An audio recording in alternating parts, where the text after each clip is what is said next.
Depuis Jerez de la Frontera, voici le Grand Prix d'Europe, 17e et dernière manche du championnat du monde de Formule 1 1997. Un championnat du monde qui se termine en apothéose avec ce final, ce duel au finish entre Jacques Villeneuve et Michael Schumacher. Michael Schumacher dont la Ferrari occupe la deuxième place sur la grille de départ. Sur la gauche de l'écran ici, c'est Frentzen en troisième position avec l'autre Williams Renault. Jacques Villeneuve est en pole position. Ces trois hommes ont réussi le même chrono aux essais, au millième de seconde près. Jacques Lafitte, c'est presque trop beau pour être vrai.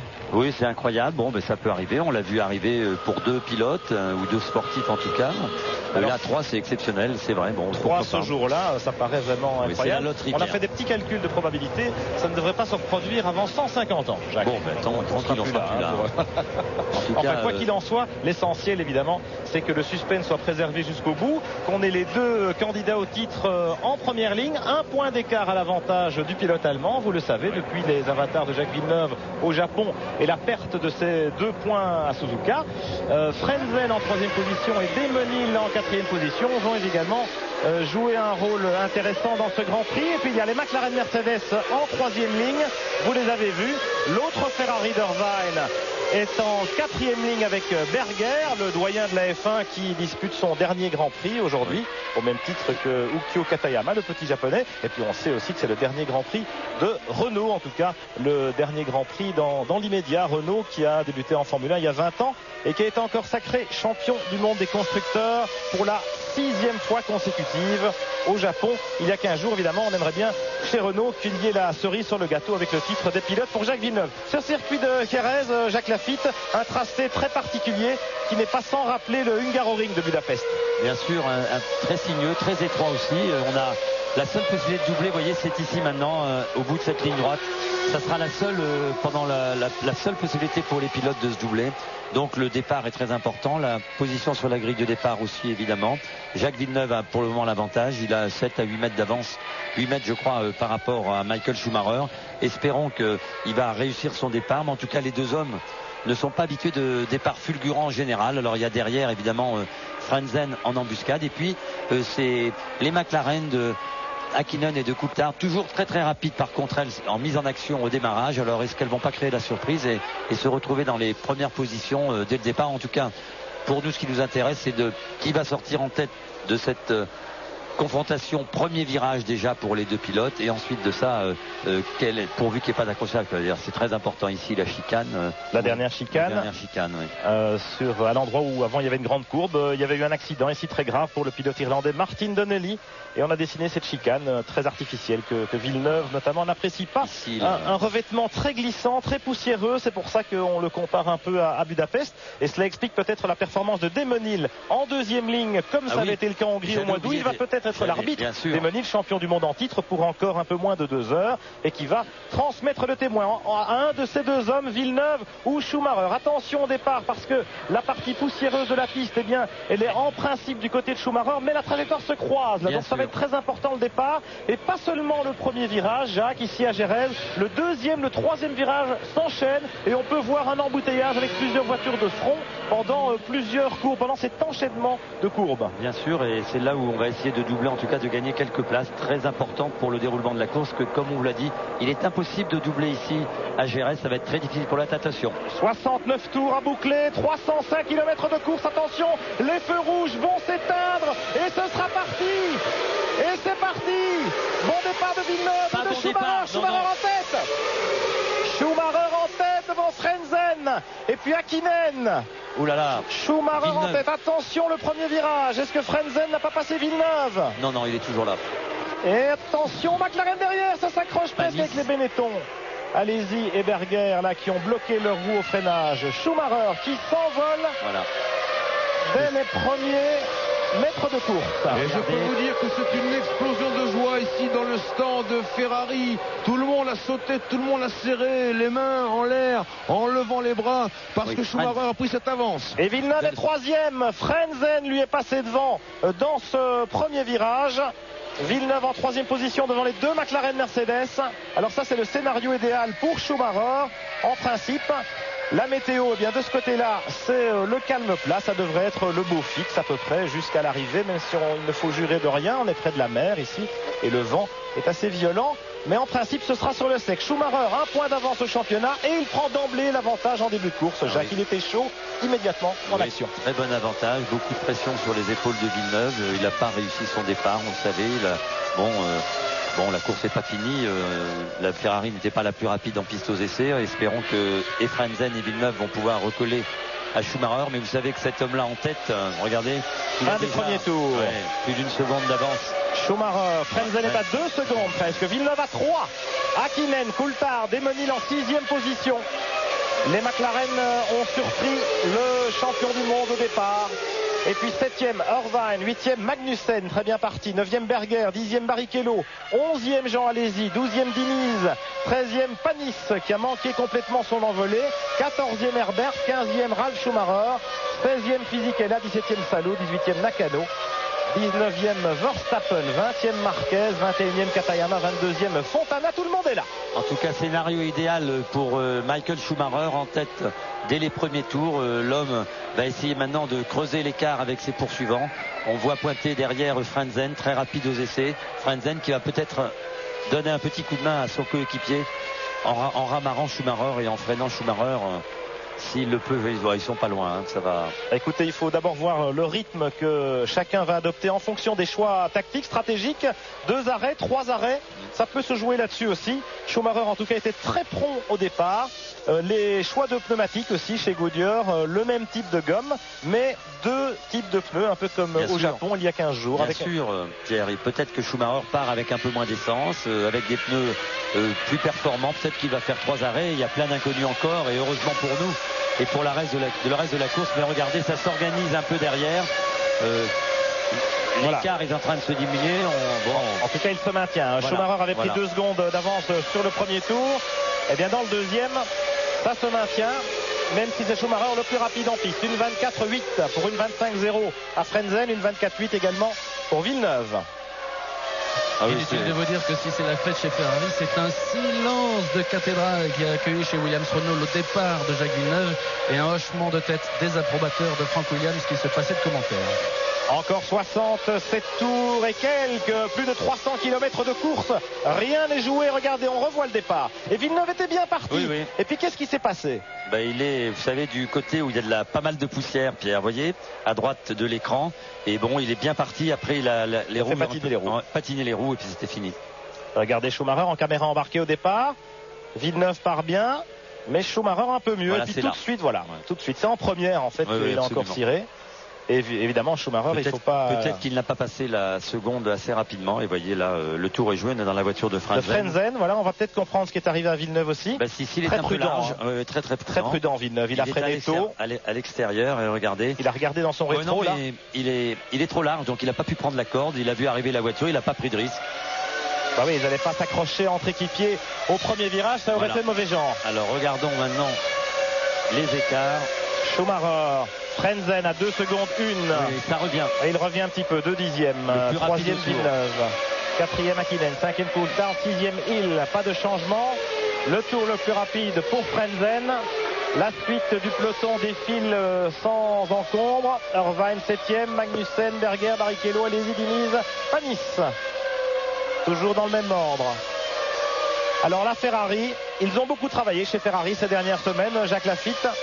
Après le Grand Prix du Japon, ça a été une semaine d'essais intensifs sur la piste de Fiorano. On revoit le départ vu de face. Les feux rouges s'éteignent. Villeneuve en action tout de suite. Et puis regardez les roues arrière, ça glisse un peu. Il a essayé de serrer. Regardez les roues, regardez comme elles s'y. On voit la trace noire. Vous voyez, c'est ce qui explique. Il a été un peu trop prompt sur l'accélérateur. Nerveusement, à mon avis, regardez le très gros tendu, freinage. Et puis Frentzen à sa droite. Il n'a pas osé se rabattre. Le freinage de la McLaren derrière, il n'a pas osé se rabattre. Il a encore un peu mis de la poussière sur ses pneus. Et puis il est 3e. Et il tourne dans les mêmes temps que Schumacher pour le moment. Mais c'est vrai que Schumacher en tête c'est pas bon pour les affaires de Jacques Villeneuve. Mais attendons les stratégies, attendons de voir si on va effectuer 2, 3, peut-être pourquoi pas un arrêt. Ça serait très étonnant, mais on ne sait jamais. Peut-être que Villeneuve a plus d'essence que Schumacher. Tout est possible. Frentzen est plus léger. Tout est possible. Et la tendance, Jacques, du côté des pneumatiques, eh bien, c'était que chez Williams, on avait peut-être un comportement routier un petit peu plus constant du châssis qui permet d'utiliser des pneus un peu plus performants ou en tout cas de s'arrêter moins souvent. Alors que chez Ferrari, eh bien, on a une tendance à user les gommes. Bien sûr. Et puis regardez, Jacques Villeneuve vient de réaliser le meilleur temps. Une 24-546. Les voitures marchent bien. Rien n'est fait. 2 secondes. 3 secondes, c'est rien. Il reste 66 tours, 65 tours, à mon avis.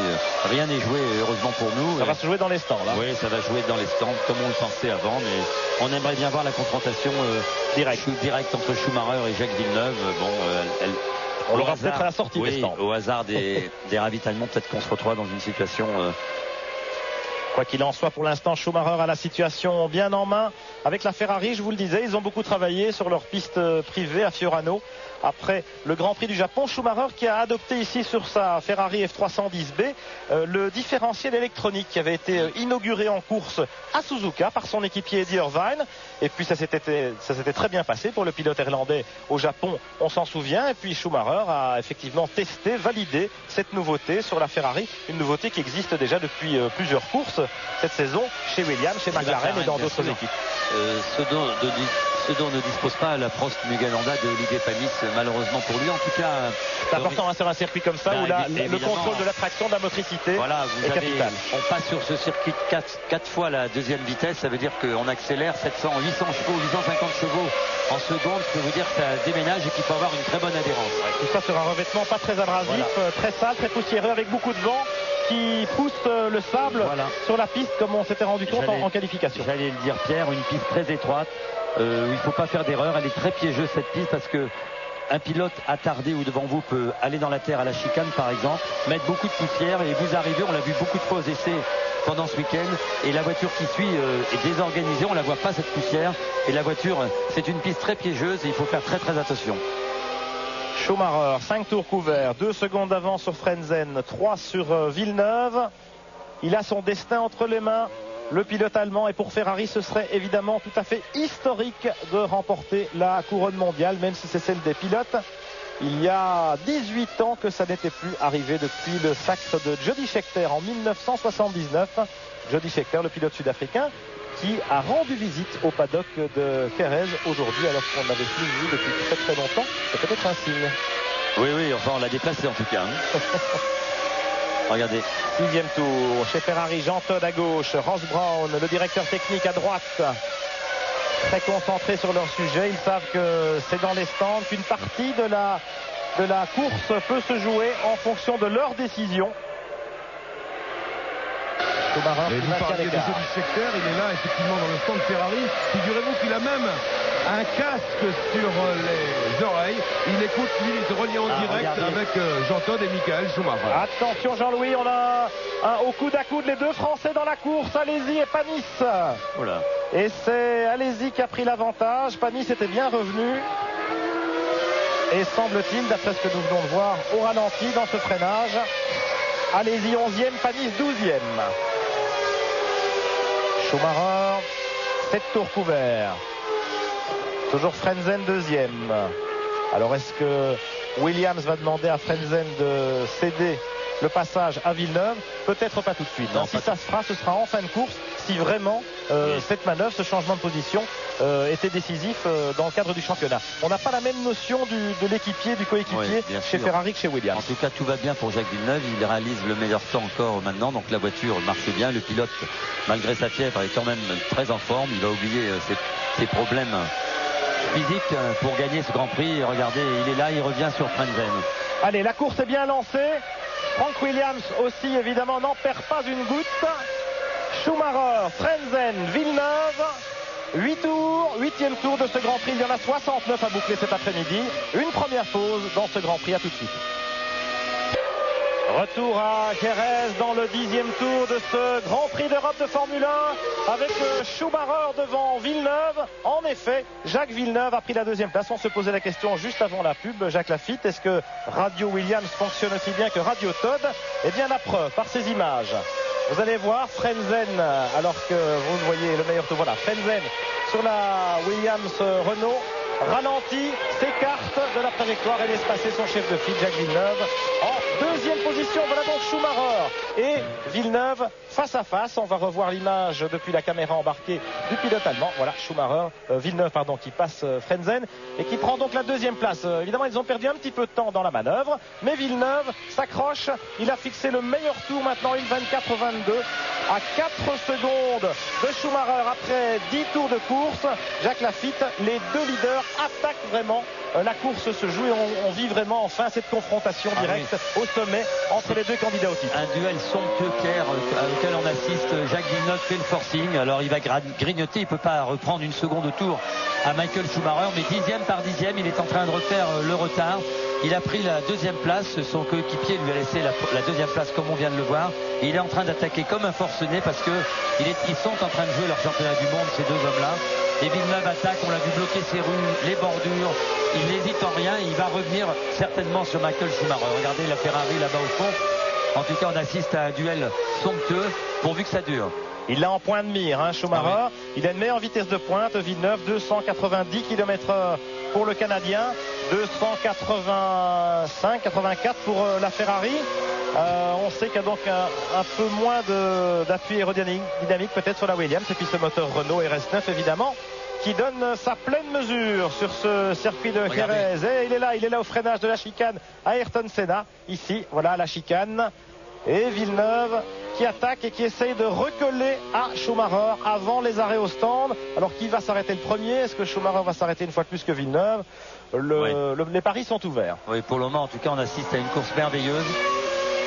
Regardez la Ferrari, là elle est pas encore tout près, évidemment on va voir la différence. Est-ce que Villeneuve, non, l'écart reste toujours 4 secondes. Oui, ils ont tourné exactement dans les mêmes temps. 24-51 pour Schumacher, 24-55 pour Villeneuve. Frenzen en 26-3 et maintenant sous la menace des McLaren Mercedes. Hakkinen ici à l'image et puis Coulthard. Les deux McLaren Mercedes qui sont revenus dans le sillage de l'autre Williams Renault. En 6e position, Damon Hill avec la Rose Yamaha. Et puis un petit peu plus loin, Irvine 7e, Magnussen 8e, Berger 9e, Barrichello 10e et Olivier Panis a pris l'avantage cette fois sur Jean Alesi. Olivier Panis est maintenant 11e, Alesi 12e. Alors les McLaren Mercedes ici semblent très rapides, Jacques, mais évidemment faire sauter le bouchon Frenzen, c'est une autre histoire. C'est une autre histoire, c'est difficile de doubler. Regardez, on revoit aussi la Rose de Damon Hill derrière qui revient sur ces trois hommes. Alors ça va être une autre histoire pour doubler, je vous l'ai dit, c'est très difficile. On perd du temps derrière et donc la stratégie des stands va être très importante. C'est le moment peut-être de jouer avec nous pour la première fois cet après-midi à notre concours Top Position comme d'habitude.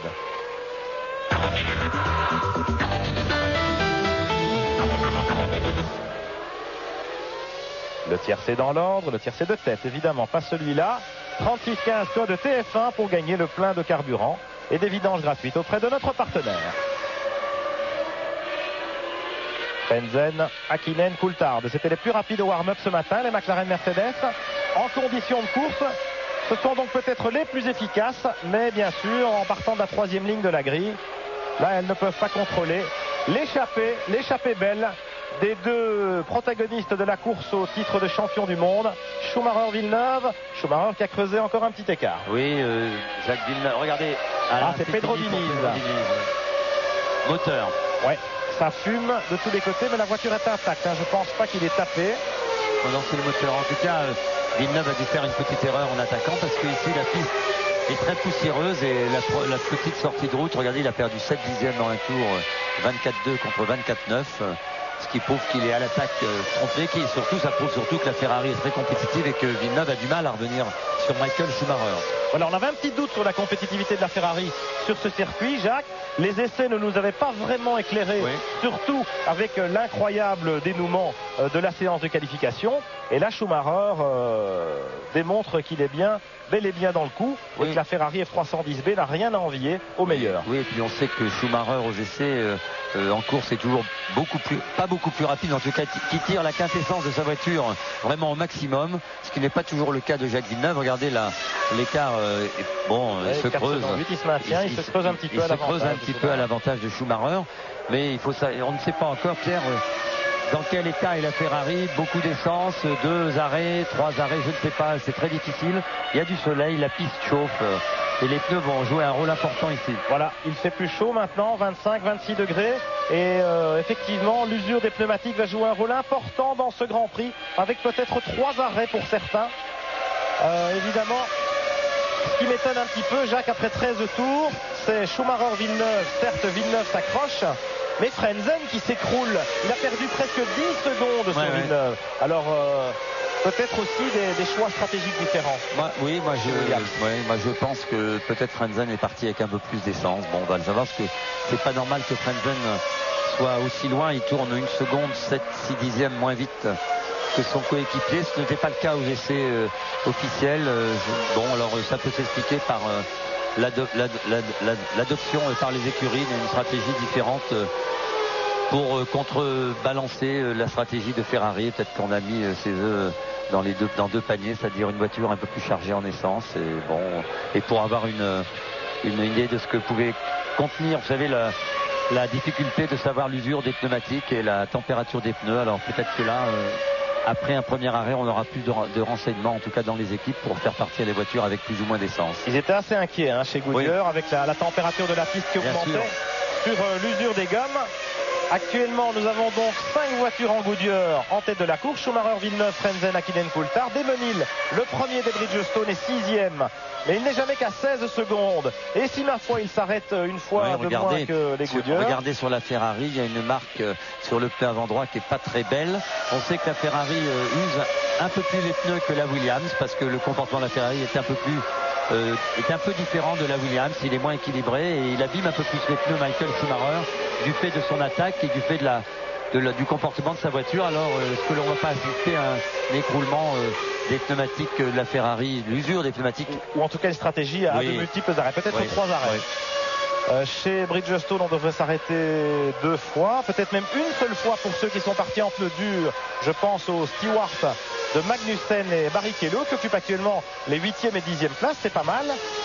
Berger est 9e entre eux, et puis les 2 Français, Panis et Alesi, en 11e et 12e position, toujours roue dans roue. Oui, en tout cas, Villeneuve vient de tourner en 1.24.7, Pierre, 1.25.04 pour Michael Schumacher, 3 dixièmes. Bon, il y avait 7 dixièmes le tour d'avant. Vous voyez, les 2 garçons attaquent comme des fous, et quand on attaque comme ça à cette cadence, on fait quelques petites erreurs. La piste est très piégeuse, très étroite. Il est difficile de maintenir la voiture dans la bonne trajectoire. Un seul abandon au 15e tour, c'est celui du Brésilien Pedro Diniz et de son Arrows Yamaha.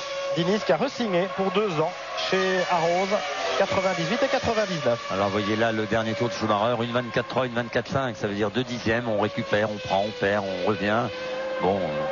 Villeneuve, Frentzen, l'écart se maintient également alors qu'il s'était agrandi soudainement.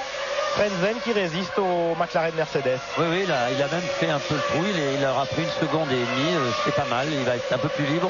Pas besoin de regarder dans son rétroviseur et ça va l'aider certainement à conduire un peu plus vite.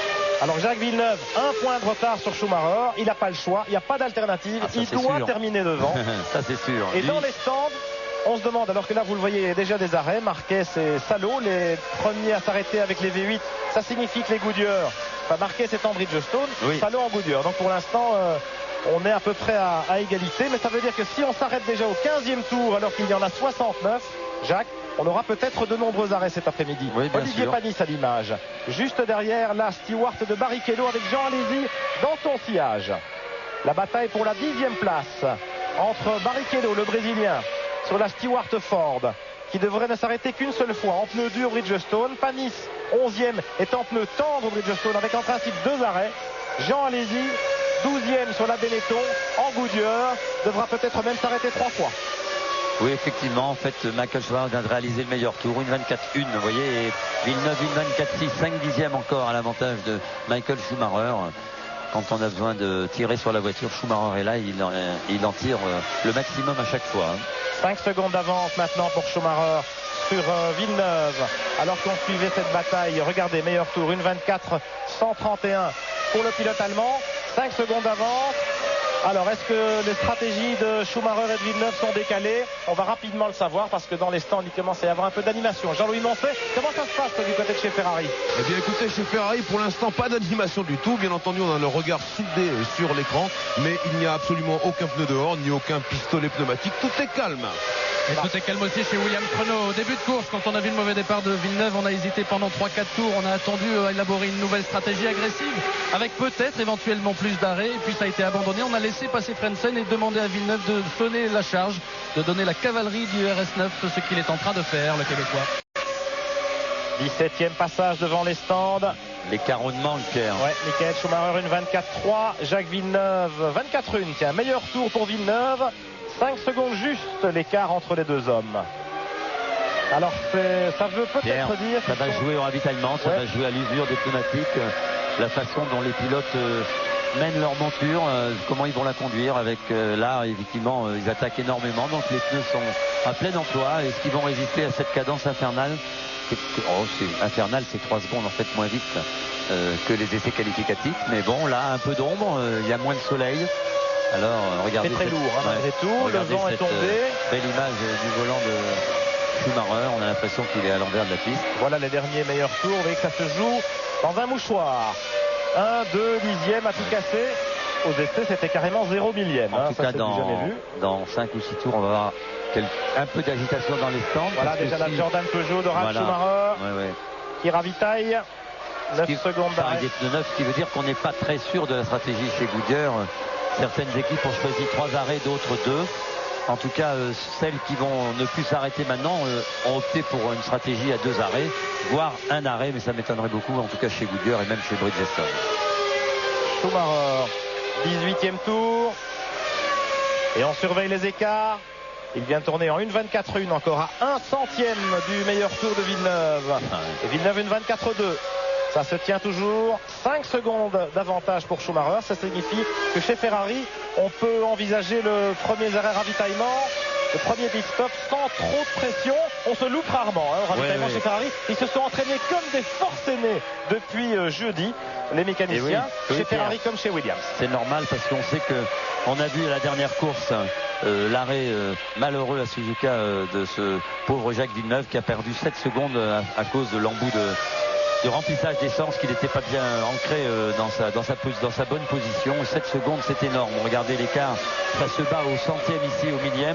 Alors 7 secondes, c'est 10 tours, 15 tours avant de ramarrer ça. C'est pour ainsi dire impossible pour un pilote. Donc le ravitaillement va être très pondérant aujourd'hui. Et ça arrive malheureusement un peu plus souvent chez Williams que chez Ferrari, ce genre de mésaventure. Oui. On verra ce qu'il en est aujourd'hui. Il y a une chose dont il faut tenir compte, Pierre-Jacques, c'est que c'est la 3e fois seulement de l'année que l'on va ravitailler l'essence par la gauche des voitures. C'était le cas à Sao Paulo, parce qu'on tourne dans le sens inverse des aiguilles d'une montre. C'était le cas à Manicourt et ici parce que les stands sont à l'extérieur de la piste. Et donc ça aussi, ça peut mettre du piment dans ces ravitaillements. Avec égard aux automatismes des mécaniciens. Bien sûr. C'est pour ça qu'ils se sont entraînés comme des forcenés en réalité. Depuis jeudi, plus de 40 simulations d'arrêt au stand chez Ferrari depuis jeudi.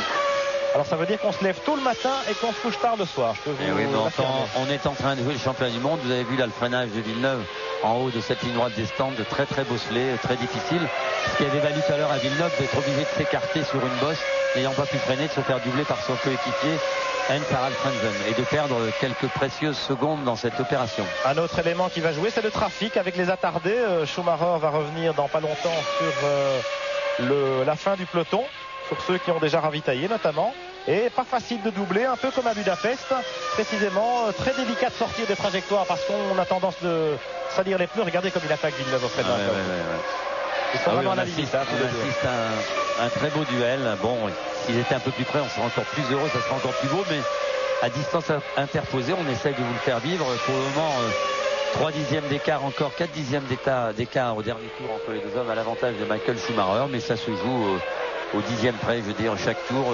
Un moment, Schumacher prend 3, l'autre lui en reprend 4 le tour d'après, et puis ce qui fait que l'écart est pour ainsi dire le même depuis que Jacques Villeneuve a ravi la 2e place à Heinz-Harald Frentzen. 5 secondes et demie entre la Ferrari et la première des Williams Renault maintenant. 20e tour, il y en a 69 à boucler 4 km 428 chaque boucle de ce circuit de Jerez de la Frontera. Villeneuve revient à 5 secondes 2. Frentzen en 3e position pointe maintenant à 17 secondes des leaders. C'est dire la cadence de Schumacher et Villeneuve. Hakkinen et Coulthard, les deux McLaren Mercedes, sont dans les roues de Frentzen, de la Williams Renault. Belle course de Damonil aussi, Pierre. Il est en 6e position. Il tient la cadence, presque la cadence. Il s'arrêtera peut-être une fois de moins que les autres. Donc ça peut être intéressant. Damonil sur la Rose Yamaha en pneu Bridgestone, 6e à 23 secondes 5. Et puis Eddie Irvine sur la Ferrari, derrière lui à 24 secondes. Berger est 8e à 31 secondes. Et puis il y a le peloton, Barrichello, Panis qui rentre au stand. 20e tour. Et la France de Mugen Honda qui s'immobilise. Je pense qu'on a un peu anticipé l'arrêt de Panis parce qu'il était bloqué derrière Barrichello, il était plus vite et qu'on va lui mettre un peu plus d'essence que prévu, qui va s'arrêter pour un deuxième arrêt mais un peu plus long. Voilà, qui repart, 8 secondes 4 d'arrêt, c'est bien joué de la part des mécaniciens de l'écurie Prost Grand Prix. Et on revient sur Schumacher en tête. On vient de lui passer, on va lui passer à ce tour à la flèche à Michael Schumacher sur son panneau. C'est Biodrag Couture qui tient le panneau, c'est l'homme de confiance de Jean Todt. Voilà, il passe le panneau de Schumacher avec une flèche. Voilà, 22e tour, ce sera l'arrêt de Schumacher. Là, on en est au 21e. Schumacher va s'arrêter. Qu'en est-il chez Williams, Marc Minardi? Est-ce qu'on semble surveiller l'adversité? On se prépare ou pas? On surveille d'un œil très intéressé, notamment Dickie Stanford sur le muret qui tient au courant Patrick Head et Frank Williams de l'autre côté. On observe et pour l'instant on ne bouge pas chez Williams Renault, on ne bouge pas. Voilà, les mécaniciens sont sortis chez Ferrari. On commence à apprêter les pistolets pneumatiques. Regardez. Et bien sûr les roues qui vont servir. Pierre. Chez Williams on bouge. Voyez, immédiatement. On va bien voir si c'est poursuivre tout de suite ou pas. À noter ici, ça peut jouer un rôle. Vu l'étroitesse également de la pit lane, c'est 80 km/h maximum la vitesse dans l'allée des stands. Alors Marc, tenez-vous bien au dernier passage, le 21e. Michael Schumacher et Jacques Villeneuve ont signé le même temps, une 24 773, le même temps au millième de seconde près. Oui. Comme quoi ce qui est arrivé en qualification peut se reproduire en course. Absolument Pierre, on l'avait déjà vu. Oui, c'est évident. Attention, voilà les attardés. Et Schumacher qui perd un peu de temps derrière Marquez dans la chicane. Et voilà, regardez, voilà comment on peut perdre de précieuses secondes. Ouais, mais il rentre quand même. Oui, mais ça fait rien, il rentre, mais il a perdu du temps, Pierre. Regardez. Et Marquez rentre aussi. Et Marquez rentre. Non, le pauvre Marquez qui voulait laisser passer. Qui voulait laisser passer Schumacher. De mettre des pneus neufs sur sa Ferrari. Il y a les étiquettes dessus. Attention, 80 km/h. Et il est là.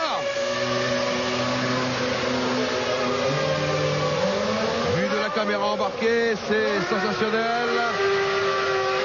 Et c'est reparti. 7 secondes 6 derrière Frentzen. Très bon chrono alors que Frentzen va s'arrêter à son tour. Le premier sans doute. Oui, il repart juste devant la McLaren Mercedes. Et derrière Frentzen, Pierre, très important. Ah oui, il est derrière Frentzen, bien sûr. Est-ce qu'on va demander à Frentzen de jouer le rôle qu'avait joué Irvine? Et oui, et faire rentrer Villeneuve tout de suite. On va voir si ça va changer ou pas. Bien sûr. Il est reparti 4e, Schumacher, entre les deux McLaren Mercedes de Hakkinen et Villeneuve arrive aussi dans Marquez. Damonil a ravitaillé également, il sort des stands. Damonil avec la Rose Yamaha qui ravitaille avant les McLaren Mercedes, c'est intéressant. Pour la bagarre des places d'honneur. Attention, monsieur Villeneuve, il y a Tarso Marquez devant vous avec la Minardi. Et Schumacher a perdu des plumes tout à l'heure derrière lui. Est-ce que Villeneuve va rentrer dans ce Chez Williams, on enlève les couvertures chauffantes. Et voilà, il faut doubler maintenant parce que sinon. Oh là là là là, ce Marquez. Le pauvre Marquez, au même endroit. Au même endroit. Pareil. Et il ne savait pas où se mettre avec Schumacher. Il est resté à gauche de la piste sans savoir que Schumacher rentrait au stand. Et là, c'est Villeneuve qui va. C'est Jacques qui rentre le premier. Et ce ne seront pas des pneus neufs que l'on va monter sur la Williams Renault. Il y a Verstappen qui sort juste devant, ça va, il n'y aura pas de problème. Ce ne sont pas des pneus neufs mais des pneus déjà rodés qu'on va monter sur la voiture de Jacques. 80 km/h, il arrive, attention, prudence au freinage. On l'a dit, il y a un goudron et un béton dans ces stands ici. Pas de problème de ravitaillement, pas de problème avec l'essence, beaucoup d'essence. Repart Jacques Villeneuve. Et oui, à peu près 7 secondes et demie d'arrêt. Il y a eu un petit problème de chronométrage. Et Schumacher est passé. Et il est passé. Schumacher, il est juste devant là-bas dans le premier courbe. Mais l'écart s'est réduit, je pense. Bien sûr, on va voir. Il y a une McLaren entre les deux également. Et oui, mais la McLaren doit s'arrêter. Voilà. Frentzen, Hakkinen, Schumacher. c'est pas évident. Et puis Coulthard et Villeneuve. Bien sûr, on va assister à un regroupement en tête de la course, Pierre, parce que Frentzen est là, Hakkinen est là en pleine bagarre. Ils vont pas laisser passer Schumacher comme ça, hein, je peux vous le dire, puisque Schumacher, ils sont dans la course et ils sont devant Schumacher, ils vont conserver leur position. Mais entre Schumacher et Villeneuve, il y a Coulthard ici avec l'autre McLaren Mercedes. Et heureusement pour Villeneuve, il est regardez qui est derrière Villeneuve. La stratégie joue son plein, oui, ça c'est intéressant. Alors, Frentzen n'a pas encore ravitaillé, Hakkinen non plus, Schumacher bien, Coulthard pas encore, Villeneuve déjà, Irvine toujours pas. Alors voilà, je peux vous dire que Pierre, pardon de vous couper, on se prépare pour Irvine. Dans les arrêts au stand, l'équipe Williams a été légèrement plus rapide que celle de Ferrari, 25-95 contre une 26-20. 3 petits dixièmes grappillés dans les stands pour Jacques Villeneuve. Est-ce que ça sera suffisant? En tout cas, Schumacher là, il perd un peu de temps maintenant avec devant lui Frentzen et Hakkinen. Et puis Villeneuve, on va un petit peu regarder les écarts à ce passage. Le 24e, top Frentzen, deuxième Hakkinen dans le sillage de la Williams-Renault. À 2 dixièmes, Schumacher est à 1 seconde, Coulthard à 2 secondes 4, Villeneuve à 5 secondes 6.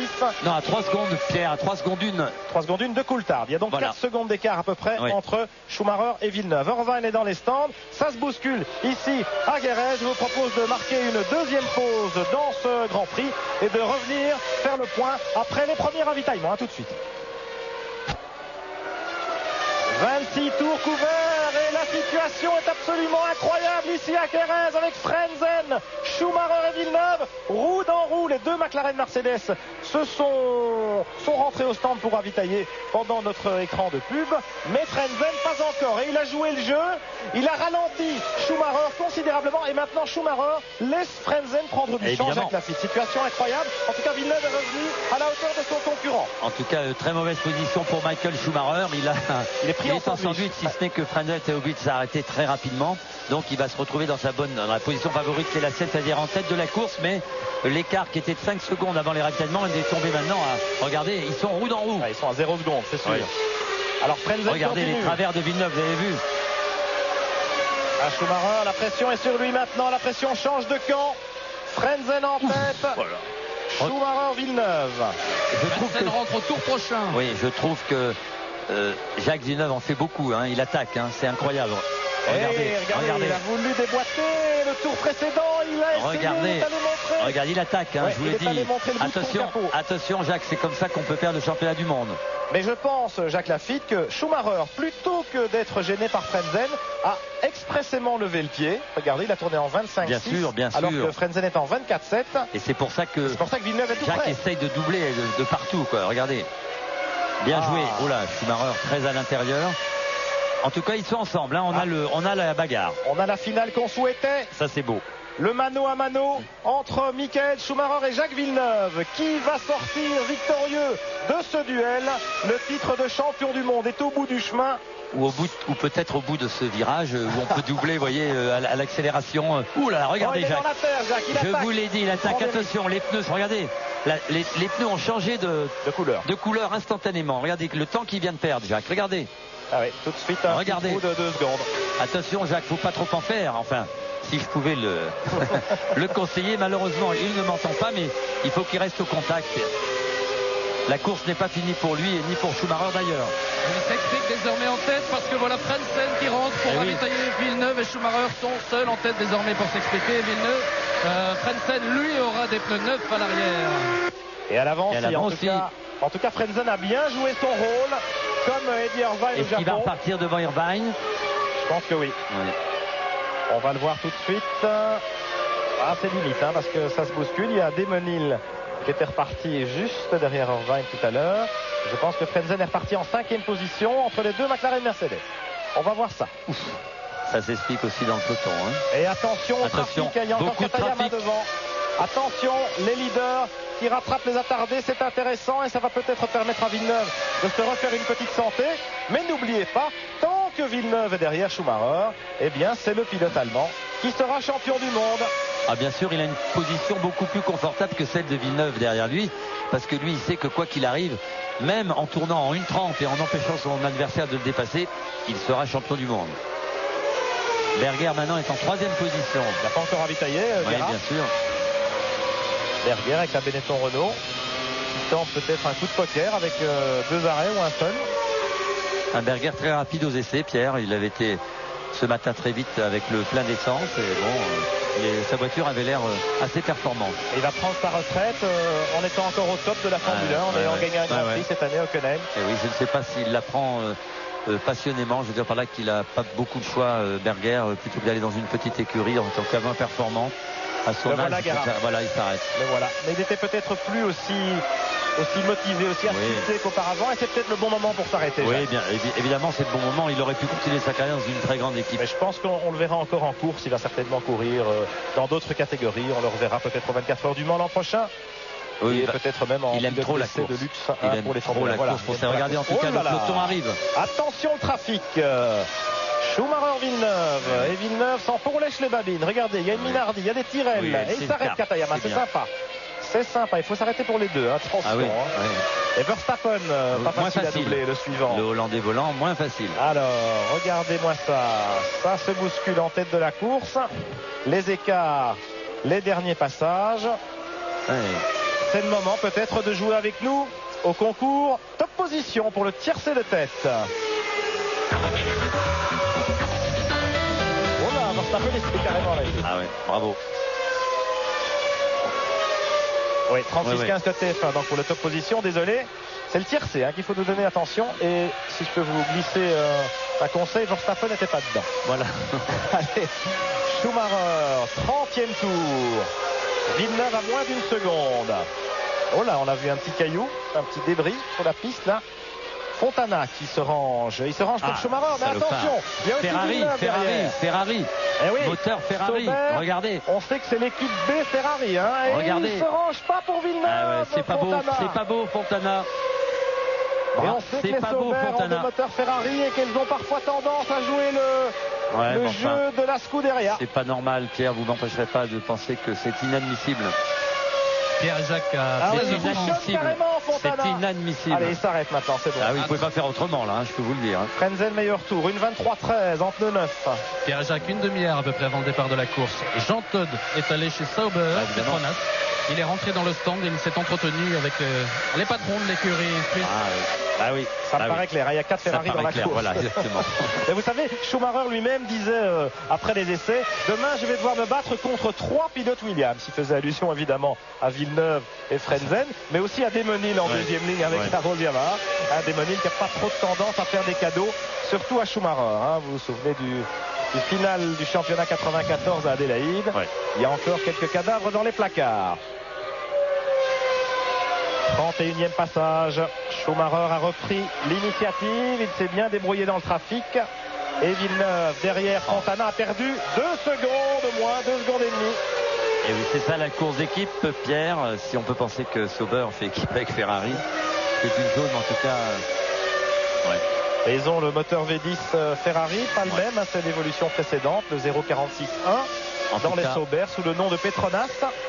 Mais il y a des liens entre Ferrari et Sauber, c'est indiscutable. Des liens qui sont davantage que ceux de fournisseurs de moteurs, dirais-je. Jacques Lafitte avait été au volant de la Sauber, il serait écarté tout de suite, Pierre. Ça c'est ordre ou pas ordre. Il y a le sport avant. Une autre génération, mon cher Jacques. Une notion du fair play qui n'est peut-être plus tout à fait présente de nos jours, vu les enjeux écrasants de la Formule 1.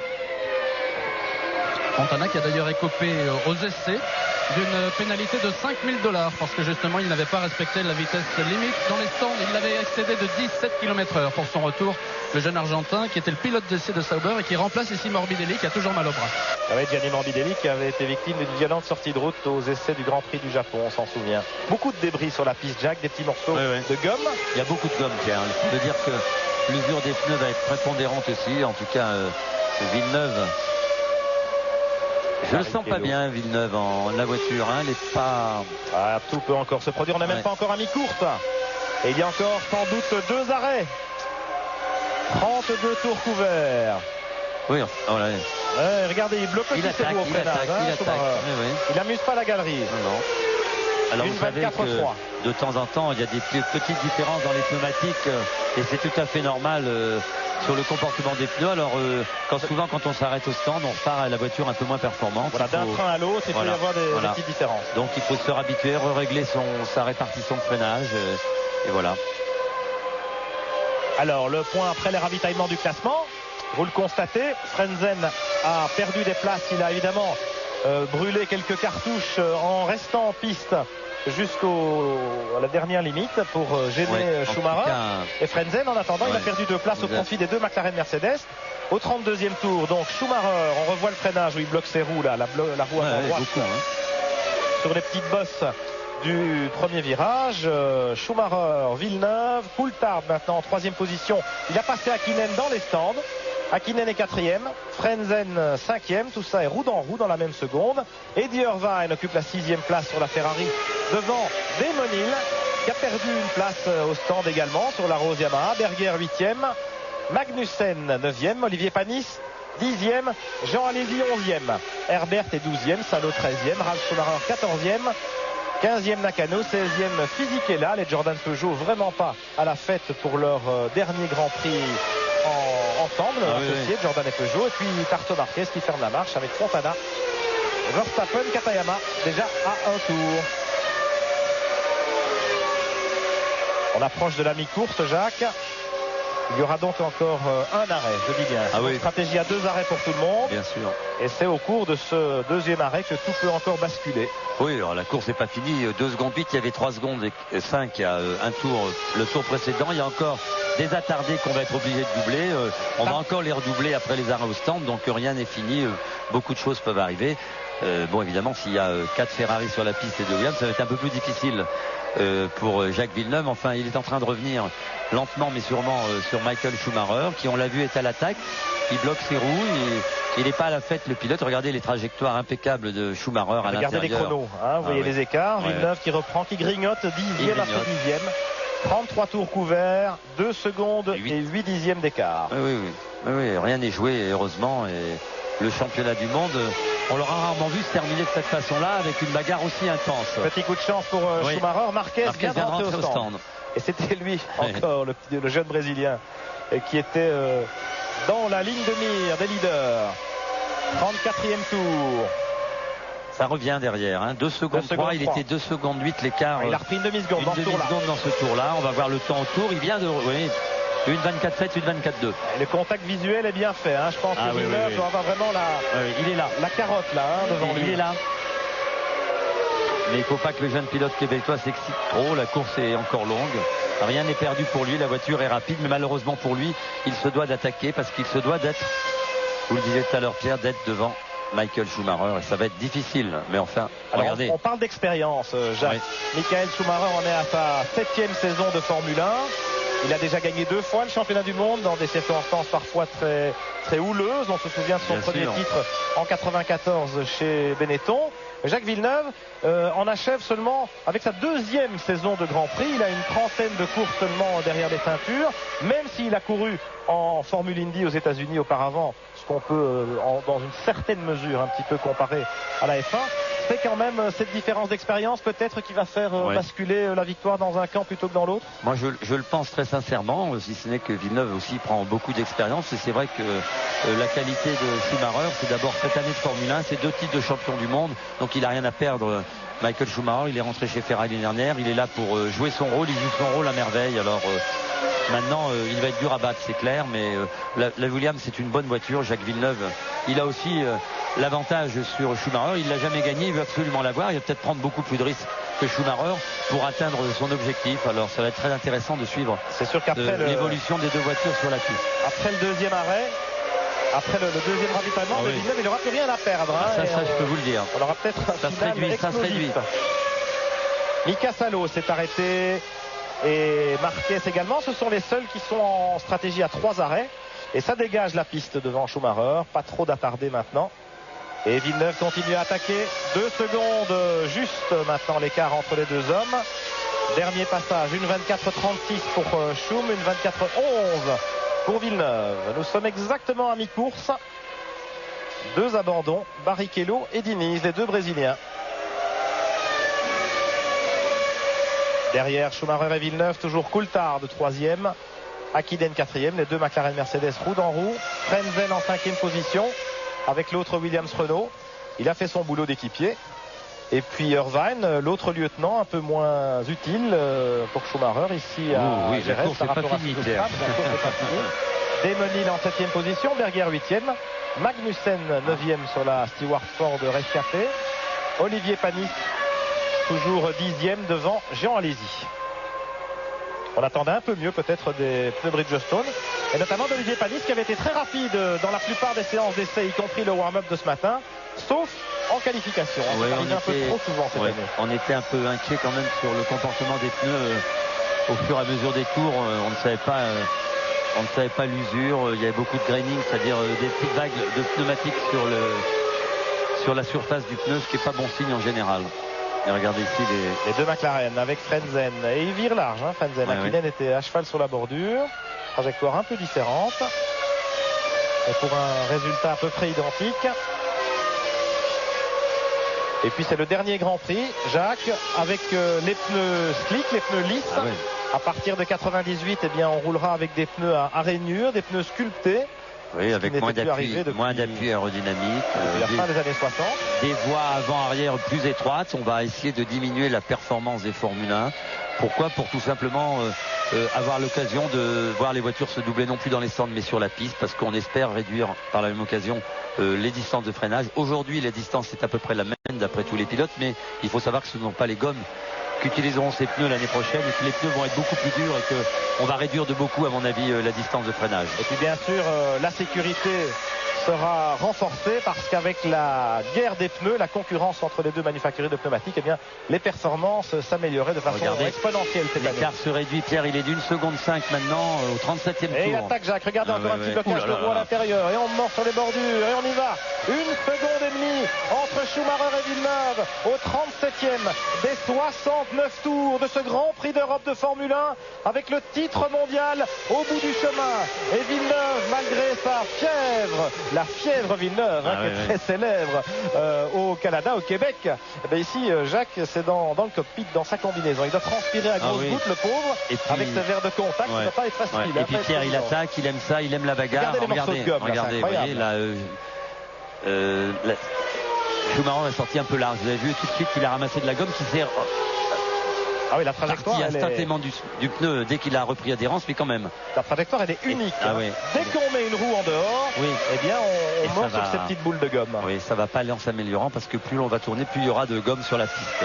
Jean Todt vient de quitter la passerelle Ferrari pour aller dans les stands. Je me demande si c'est pas du côté de Jordan Peugeot. Bien sûr, c'est pour ça. Il va chez Eddie Jordan, il y a une voiture jaune devant Schumacher. Je vous garantir.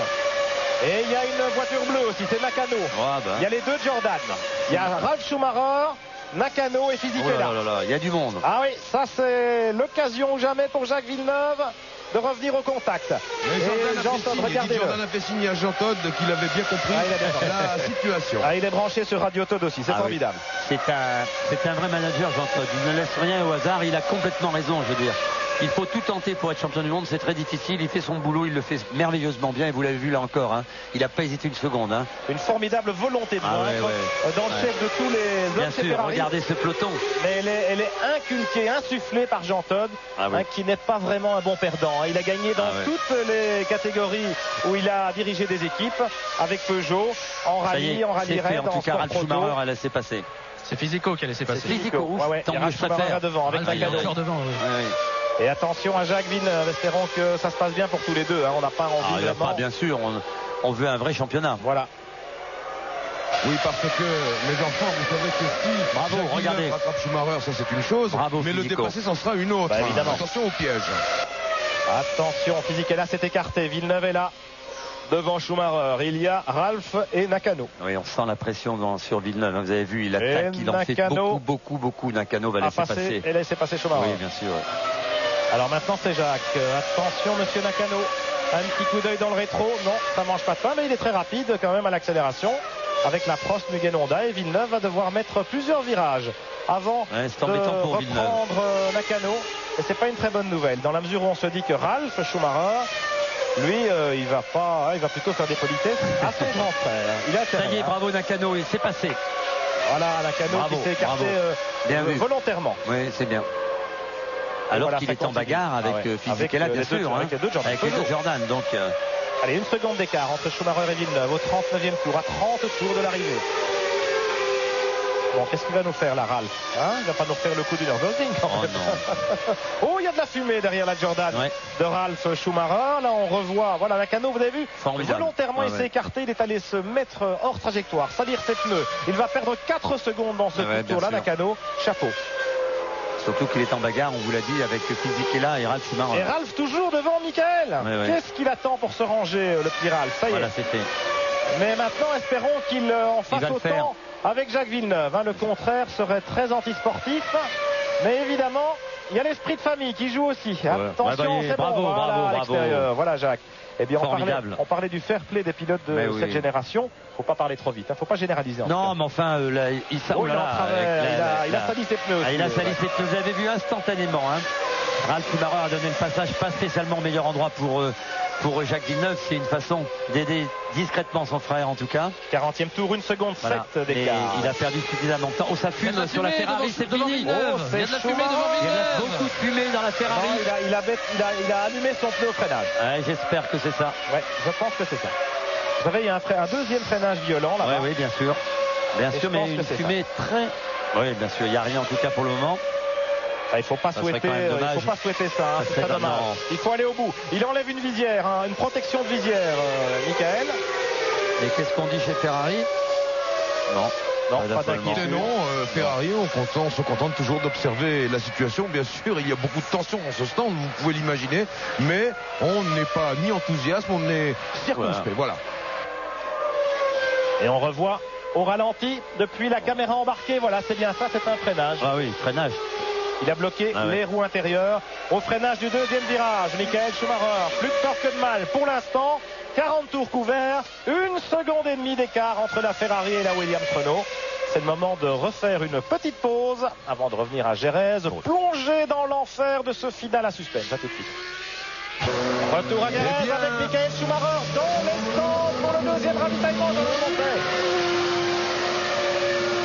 Le leader, Michael Schumacher, 9 secondes 4. Oh là là. C'est long. Et il a perdu un petit peu de temps à la sortie. C'est long, Pierre, mais comme on a... Et il repart quand même devant les deux McLaren Mercedes. On a remis plus d'essence parce qu'on l'a arrêté un peu plus tôt que prévu certainement. Parce qu'on arrivait, vous avez vu, sur d'autres concurrents. Donc on a choisi d'arrêter. On va donner la leçon à Williams. On va mettre sous pression Jacques Villeneuve maintenant. Et on a remis un peu plus d'essence dans la voiture de Schumacher, évidemment. 43 tours couverts sur 69. Voilà. Ça veut dire que... Il reste 26 tours à couvrir. Et que Schumacher est parti avec davantage de carburant. Là, c'est une Sauber dans la voie des stands. C'est Fontana. Fontana. Absolument. L'Argentin. Alors, Schumacher qui s'arrête le premier. La balle est donc dans le camp Williams Renault. Jacques Villeneuve est à peu près à 2 secondes de Schumacher. Il avait perdu un petit peu de temps avec cette manœuvre de dépassement de Ralph Schumacher, le petit frère, qui avait discrètement fait ça au plus mauvais endroit pour Villeneuve, qui avait sali ses pneumatiques. On l'a vu en travers là dans le dernier virage. Et qu'est-ce qu'il fait, Jacques? Et chez Williams, on réagit immédiatement. Il s'arrête en même temps. Il arrive chez vous, Marc Minardi. Le voilà, Villeneuve. Mais Irvine va s'arrêter également. Attention, il va y avoir de l'embouteillage. Ça, c'est très important aussi. Et attention, ça va parce que Jacques est devant. Jacques s'arrête devant et il va avoir 4 pneus neufs. Jacques Villeneuve, 4 pneus neufs sur la Williams. Alors regardons 9 secondes. Problème de connexion d'essence. Attention, c'est un peu long. Non, ça va, c'est pas mal. C'est pas mal. Attention, Schumacher, 4 et 8-3 pour Villeneuve qui restaure le stand. Et Schumacher est là, les McLaren sont derrière. Non, il y en a une qui passe. Oh non. Mauvais pour Villeneuve, ça. Coulthard qui passe. Est-ce que Schumacher peut repasser? Non, est-ce que Villeneuve peut repasser tout de suite à droite? Il essaye. Oh là là. Schumacher est devant. Et Villeneuve, il est où? Il est où, Villeneuve? Et il n'a pas laissé passer. Derrière les McLaren Mercedes. La course est finie, je pense. Ou en tout cas, ça va être très dur maintenant pour le Canadien. On sait que les deux leaders ne s'arrêteront plus. En revanche, les deux McLaren doivent s'arrêter. Mais quand? Elles peuvent retarder encore leur ravitaillement, les McLaren. Et c'est vraiment un mauvais coup pour Villeneuve. Bien joué chez Ferrari. On a anticipé le ravitaillement, on a mis la pression. Une fois encore, Pierre, on a gagné 7 dixièmes 7 dixièmes dans les stands. Oui, mais attention, Pierre, Jacques et Marc. Chez Ferrari, on est tout de même un peu inquiet. Et vous savez pourquoi? Parce que Frentzen, tout à l'heure, a mis du temps avant de s'arrêter par rapport aux deux leaders de la course. Et qu'on craint que s'il s'arrête encore tard, il puisse repartir devant Michael Schumacher au hasard du tour. Voilà l'important pour Ferrari maintenant de surveiller Frentzen. C'est pourquoi on envoie Irvine à la bagarre. Mais Frentzen, vous savez, il est derrière Villeneuve, Jean-Louis. Donc je vois pas très bien comment il peut encore en s'arrêtant même plus tard et en repartant devant Schumacher, c'est possible. Il s'arrête heureusement. Coulthard s'arrête. Mais je vois pas comment Frentzen pourrait gêner Schumacher, si ce n'est en se laissant prendre un tour. Il est là. Ce qui deviendrait carrément anti-sportif. Coulthard au stand. Petit blocage de roue au freinage pour s'arrêter. Et Villeneuve maintenant. Il est à 2 secondes 5. Et il y a une Tyrrell devant lui. Oh là là, monsieur Salo, c'est gentil. Ouais, c'est son pote, hein. C'est Mika Salo. Attention Frentzen, il n'avait pas vu Salo. Il y avait 2 Williams Renault, mon petit gars. Voilà la deuxième. Bon, l'écart 2 secondes et demie entre Michael Schumacher et Jacques Villeneuve. On repart à peu près au statu quo, un petit peu mieux à l'avantage de Schumacher par rapport à la situation avant ce dernier ravitaillement. Maintenant, le soleil brille, la piste chauffe et ce sont les pneumatiques peut-être qui peuvent faire la différence. Jacques Lafitte, est-ce qu'on peut imaginer que les freinages intempestifs avec ces blocages de roues, est-ce que ça pose problème? Est-ce qu'on peut faire des plats sur les pneus? Évidemment, on peut non seulement faire des plats, ce qui serait le plus embêtant pour les pilotes, mais surtout on augmente la température sur le pneu incriminé, c'est-à-dire le pneu que l'on a bloqué, et effectivement il a plus de température, il ramasse plus la gomme, et effectivement si on commence par faire un petit freinage, un petit blocage, un deuxième, un troisième, et le plat s'agrandit, et alors à ce moment-là la voiture est beaucoup plus difficile à conduire, mais dans le cas de l'heure de Schumacher que l'on a vu, c'était pas du tout gênant, on l'a vu, il a tourné très vite après parce que c'était pas un très long freinage. Nice, Magnussen et Berger qui repartent trop en roue après leur arrêt respectif. Mais voilà, regardez, Villeneuve est tout près. Il est tout près de Schumacher, Villeneuve. Il est revenu à moins d'une seconde pile poil, 1 seconde 0,26. Je voulais vous le dire, Pierre, aussi quand on s'arrête, on a souvent vu, on l'a dit tout à l'heure, mais qu'il y a des différences de temps en temps chez Goodyear et chez Bridgestone dans la qualité des pneumatiques. On peut pas avoir exactement la même chose, plus ou moins bien rodé aux essais. Et peut-être que là, Jacques Villeneuve dispose d'un train plus performant que celui de Schumacher, mais de toute façon, il va falloir doubler le pilote allemand sur la Ferrari. Ça va être difficile. On sait que c'est indoublable, que Schumacher est indoublable, mais Villeneuve n'a rien à perdre. Sortie de route de Damonil ou en tout cas arrêt. Oh là, vous m'avez fait peur. Non, Villeneuve n'a rien à perdre. Voilà, il est dans les roues de Schumacher. Il semble beaucoup plus rapide. Et regardez, il y a une Tyrrell dehors là où c'est. Je pense que c'est Damonil. Attendez, on nous dit allez-y. Allez-y, bon. Il y a beaucoup de soleil, beaucoup de contre-jour. C'est bien Jean, allez-y. Qui est sorti alors qu'il était devant les leaders. Il leur a fait de la place. Oui, absolument. Allez, 1 seconde d'écart et Villeneuve qui n'a plus rien à perdre, qui va jouer son va-tout. Il est tout près. Est-ce que Schumacher est en difficulté? En tout cas, Pierre, il n'a rien à perdre, mais en tout cas, s'il s'accrochait pour un autre, le vainqueur serait toujours Schumacher. Donc, il ne peut que doubler et il ne peut pas prendre tous les risques. Voilà. Celui-là, en tout cas, il n'a pas le droit de le prendre. Schumacher ne se gênera pas évidemment. Pour fermer la porte et pour le mettre dehors. Alors, est-ce qu'il va laisser passer son ami Villeneuve, Frentzen, qui revient très fort aussi? Frentzen doit encore s'arrêter. Il a un ravitaillement de retard, Frentzen. En tout cas, on assiste à une course formidable. 3 dixièmes. Regardez, ils sont là. 3 dixièmes d'écart. Et le Québécois est plus rapide en ce moment. Il est nettement plus rapide. À quoi il joue, Schumacher? Schumacher, il fait ce qu'il peut, je pense. Il attaque, il sait que devant, il a gagné. Il n'est pas très rapide. 25-9, c'est pas très rapide. Est-ce qu'il ne fait pas un jeu tactique encore? Non, oui, Irvine est 7ème, il est loin. Le classement, il joue au chat à la souris. Coulthard, Hakkinen, regardez comme Jacques s'excite derrière. Est-ce que c'est pas la machine? Voilà, c'est là où on peut doubler. C'est là où on peut doubler. Et il y va. Et il passe. Et il se touche. Quel con. Et il s'accroche. Et Villeneuve. Merde. Quel dommage. Schumacher, je pense, non, il avait passé. Qui est ouverte. Il était passé, Jacques Villeneuve. Et dommage. C'est fini pour Schum. Oh là là. Villeneuve, est-ce que sa voiture est intacte? Et voilà, il a quand même tapé fort, Jacques Villeneuve. Il a tapé fort. Est-ce que la Williams Renault de Villeneuve n'a pas souffert dans cet accrochage? C'est ce que l'on ne voulait pas, Pierre, et ce qui est arrivé. Et oui, c'était ça le piège. Oui, mais Jacques a joué son va-tout. Attention à Frentzen. Il aurait fallu que Schumacher, ayant vu la possibilité, il savait que Jacques allait essayer de le doubler. Je crois qu'il a fait l'erreur, alors que Jacques était à ses côtés, qu'il l'avait doublé. Alors pourvu que les triangles de suspension de la Williams n'aient pas souffert. Le choc n'a pas été terrible parce qu'il a été sur le côté et donc a priori Jacques Villeneuve va pouvoir continuer, mais je n'aime pas cette fin de championnat. Mais quand même, quelle détermination dans le chef de Jacques Villeneuve qui a pris le risque. Il savait que Schumacher allait lui fermer la porte et malgré ça, voilà il est allé sans Frentzen qui embarque des tuyaux de ravitaillement de l'écurie Ferrari en arrivant chez Williams. Et Patrick est très inquiet apparemment quant à la voiture de Jacques Villeneuve. Frentzen, on le repose et il repart. La tension est à son comble chez Williams et chez Ferrari dans les garages, vous imaginez. En tout cas, Pierre, on savait que l'affrontement serait terrible entre les deux hommes. Il n'a pas eu lieu au départ. Bon, là, on a vu doubler, moi j'essaie de vous expliquer, on a vu doubler, on l'avait dit, je vous l'avais dit au bout de cette ligne droite. Regardez le regard de Schumacher pour Villeneuve. Oui, on avait dit au bout de cette ligne droite, il y a une possibilité. Jacques est sorti. On prépare rentrer Villeneuve, on se prépare à le faire rentrer, on prépare des pneus, il a l'air assez lent, Jacques Villeneuve. Ah là là, Villeneuve, il est tourné en 1,28,9. Il n'est pas très vite. Il n'est pas très vite, mais il a perdu du temps dans l'accrochage. Il est inquiet. Alors est-ce qu'on assure? Non. Espérons que non. Est-ce qu'on assure un arrêt juste pour changer les pneus, pour pas prendre de risques? Il suffit qu'il marque un point. Villeneuve, la 6e place suffira. Et Demonil abandonne sur ses entrefaites. Demonil, abandon avec le moteur Yamaha qui fume comme tout à l'heure celui de Diniz. Rappelez-vous, Adélaïde 94, c'était exactement la même situation. Schumacher donne un coup de volant sur Hill. Il peut continuer alors que Schumacher lui doit s'arrêter, mais il s'arrête au tour d'après au stand. Il continuait en boitant, mon cher Marc, alors que là, Villeneuve, il ne boite pas. Il continue. Il n'est pas rapide, Villeneuve. Non, il n'est pas rapide. On revoit au ralenti. La manœuvre. Attaque difficile. Et il y est. Et il est à la hauteur. Et il est devant. Et Schumacher se rabat quand même. Regardez. Vous avez vu sur l'image. Schumacher le voit.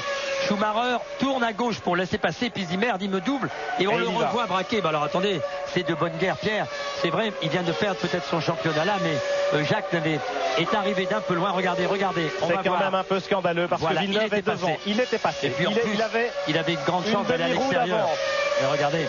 Une demi-roue d'avance et Schumacher, quand il se rend compte que la manœuvre est réussie, eh bien il fait tout pour éliminer son rival. Pierre, il ne faut pas accuser trop quand même le pilote allemand. Les enjeux sont énormes, c'est évident. Et c'est vrai qu'il a attaqué. Voilà, regardez, Villeneuve, là, il est devant. Il a tapé fort, moi, je peux vous dire. Et roue contre roue, ça fait du mal à la suspension arrière gauche de la Williams. Et je pense qu'il a tapé dans le flanc de la voiture et heureusement pas dans la roue. Oui, Pierre, exactement. C'est ce qui s'est produit. Bon, je crois que Villeneuve va pouvoir s'en tirer à peu près tranquillement.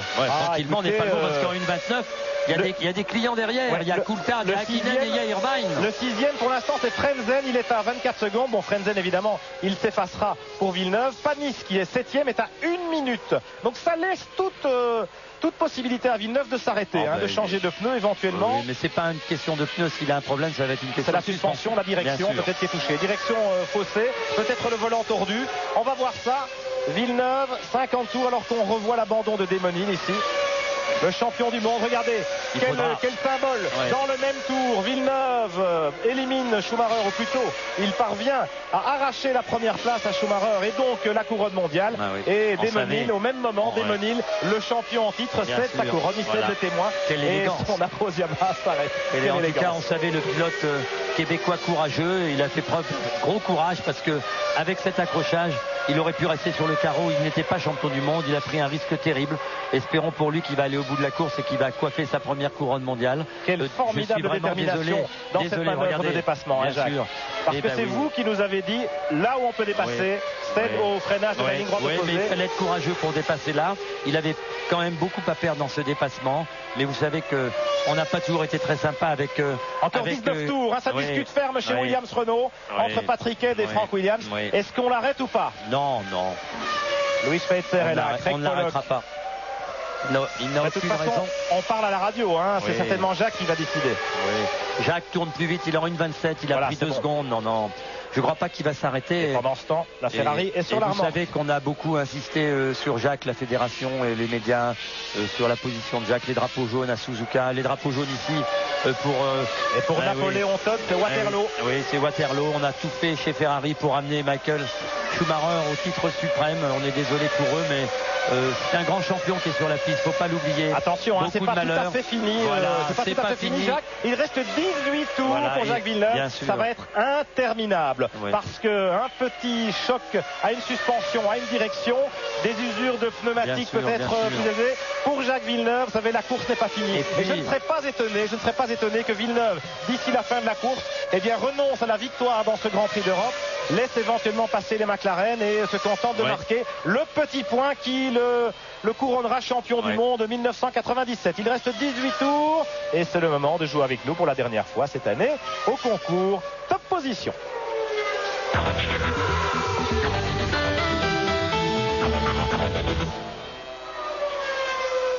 36-15 côté F1 pour gagner le plein de carburant pendant un an de notre partenaire.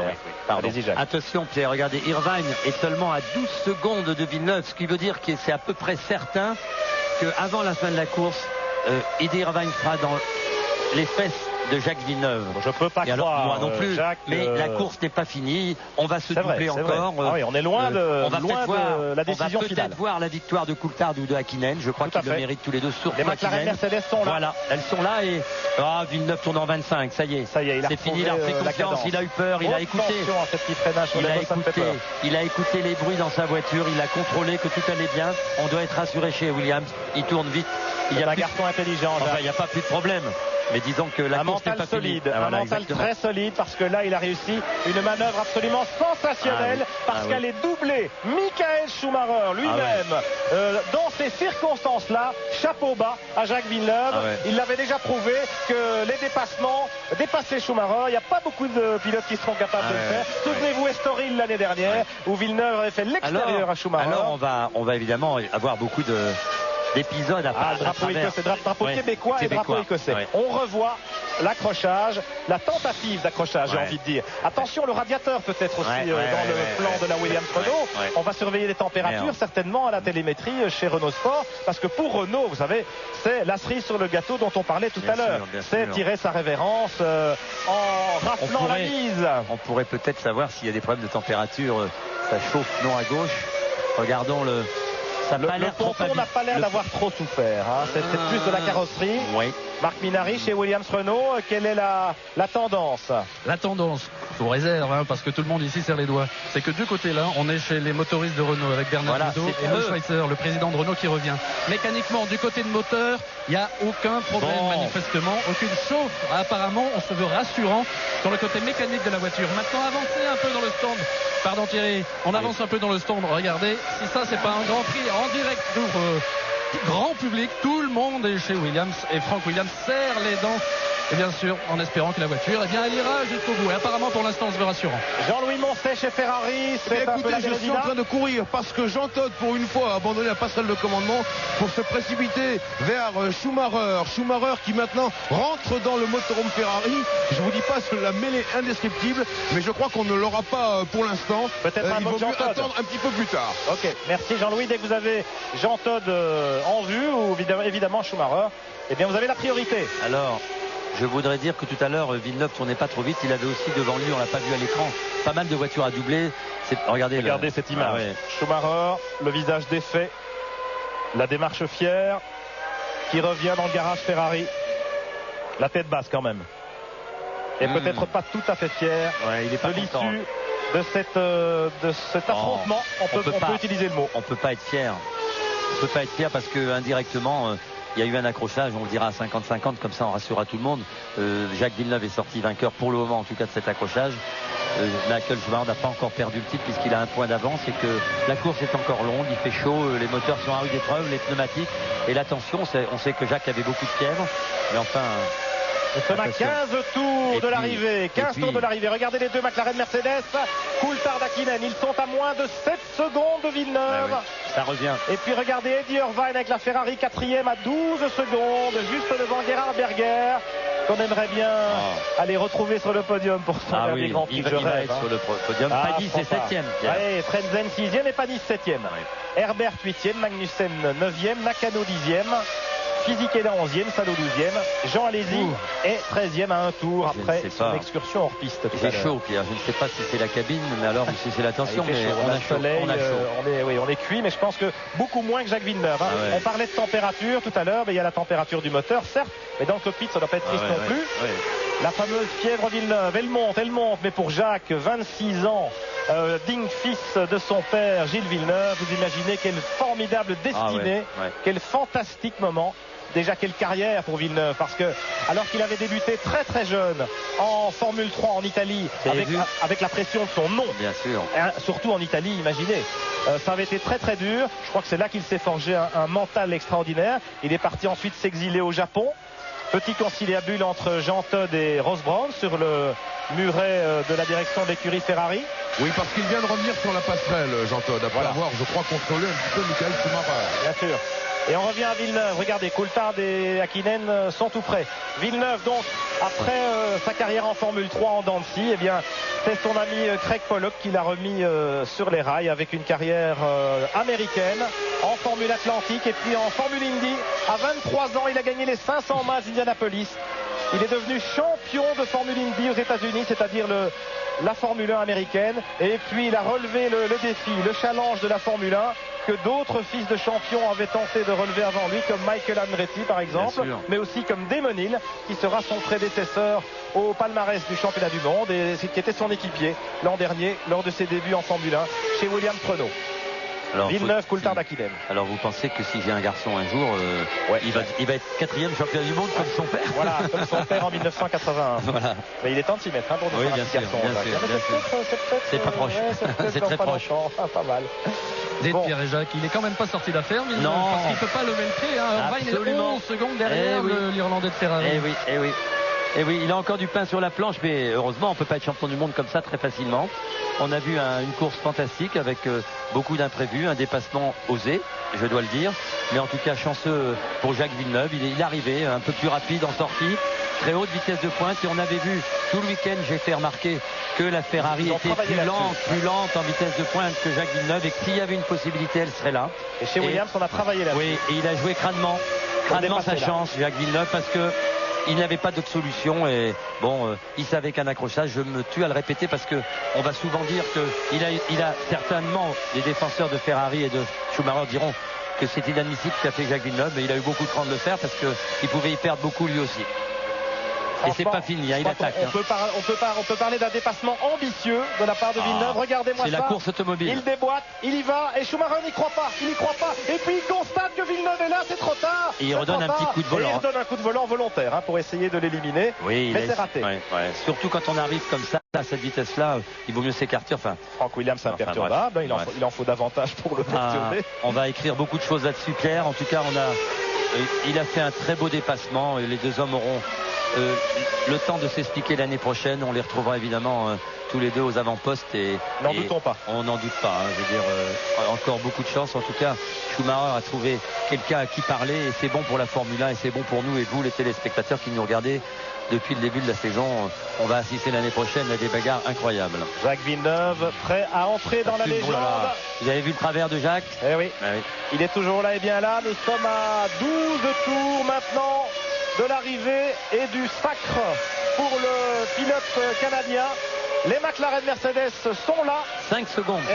On va avoir une arrivée au finish. Et puis le suspense, toujours le suspense, parce qu'il y a la Ferrari d'Irvine. Attention, le Grand Prix n'est pas fini. Restez avec nous. À tout de suite. Du bonheur pour Jacques Villeneuve, toujours en tête de ce Grand Prix d'Europe de Formule 1 après cette audacieuse manœuvre de dépassement sur Michael Schumacher, le pilote allemand qui s'est auto-éliminé en tentant de provoquer un accrochage de façon relativement peu élégante. La Ferrari est maintenant revenue dans le parc fermé. Le champion allemand est dans le motorhome de la Scuderia Ferrari, et Villeneuve continue de tailler la route en tête du Grand Prix avec un peu moins de 5 secondes d'avance maintenant sur les McLaren Mercedes. Et la tension est énorme dans le garage Williams Renault. Vous voyez Frank Williams, Patrick Head qui discute à la radio. Alors Jacques Lafitte sous le casque de Jacques. Beaucoup d'images doivent défiler. Beaucoup d'images, il doit penser évidemment beaucoup d'émotions. Son père, il doit penser à cette victoire, il doit penser que sa voiture va peut-être le laisser tomber dans 2 tours. Il écoute tous les bruits, il va certainement pleurer. Je suis prêt à le parier quand il franchira la ligne. En tout cas, 9 tours, c'est pas fini pour Jacques. Il faut qu'il reste concentré. Il est concentré parce que il a derrière lui des McLaren qui vont peut-être, je crois que l'ambition de Jacques, ça serait de gagner ce Grand Prix. Finir en beauté. Finir en beauté, je crois qu'il c'est un champion qui a du c'est panache. un champion qui a du panache. Alors il va pas se laisser passer comme ça avec les McLaren. On le voit, il tourne dans le temps des McLaren, il attaque. On le voit bien dans ses trajectoires.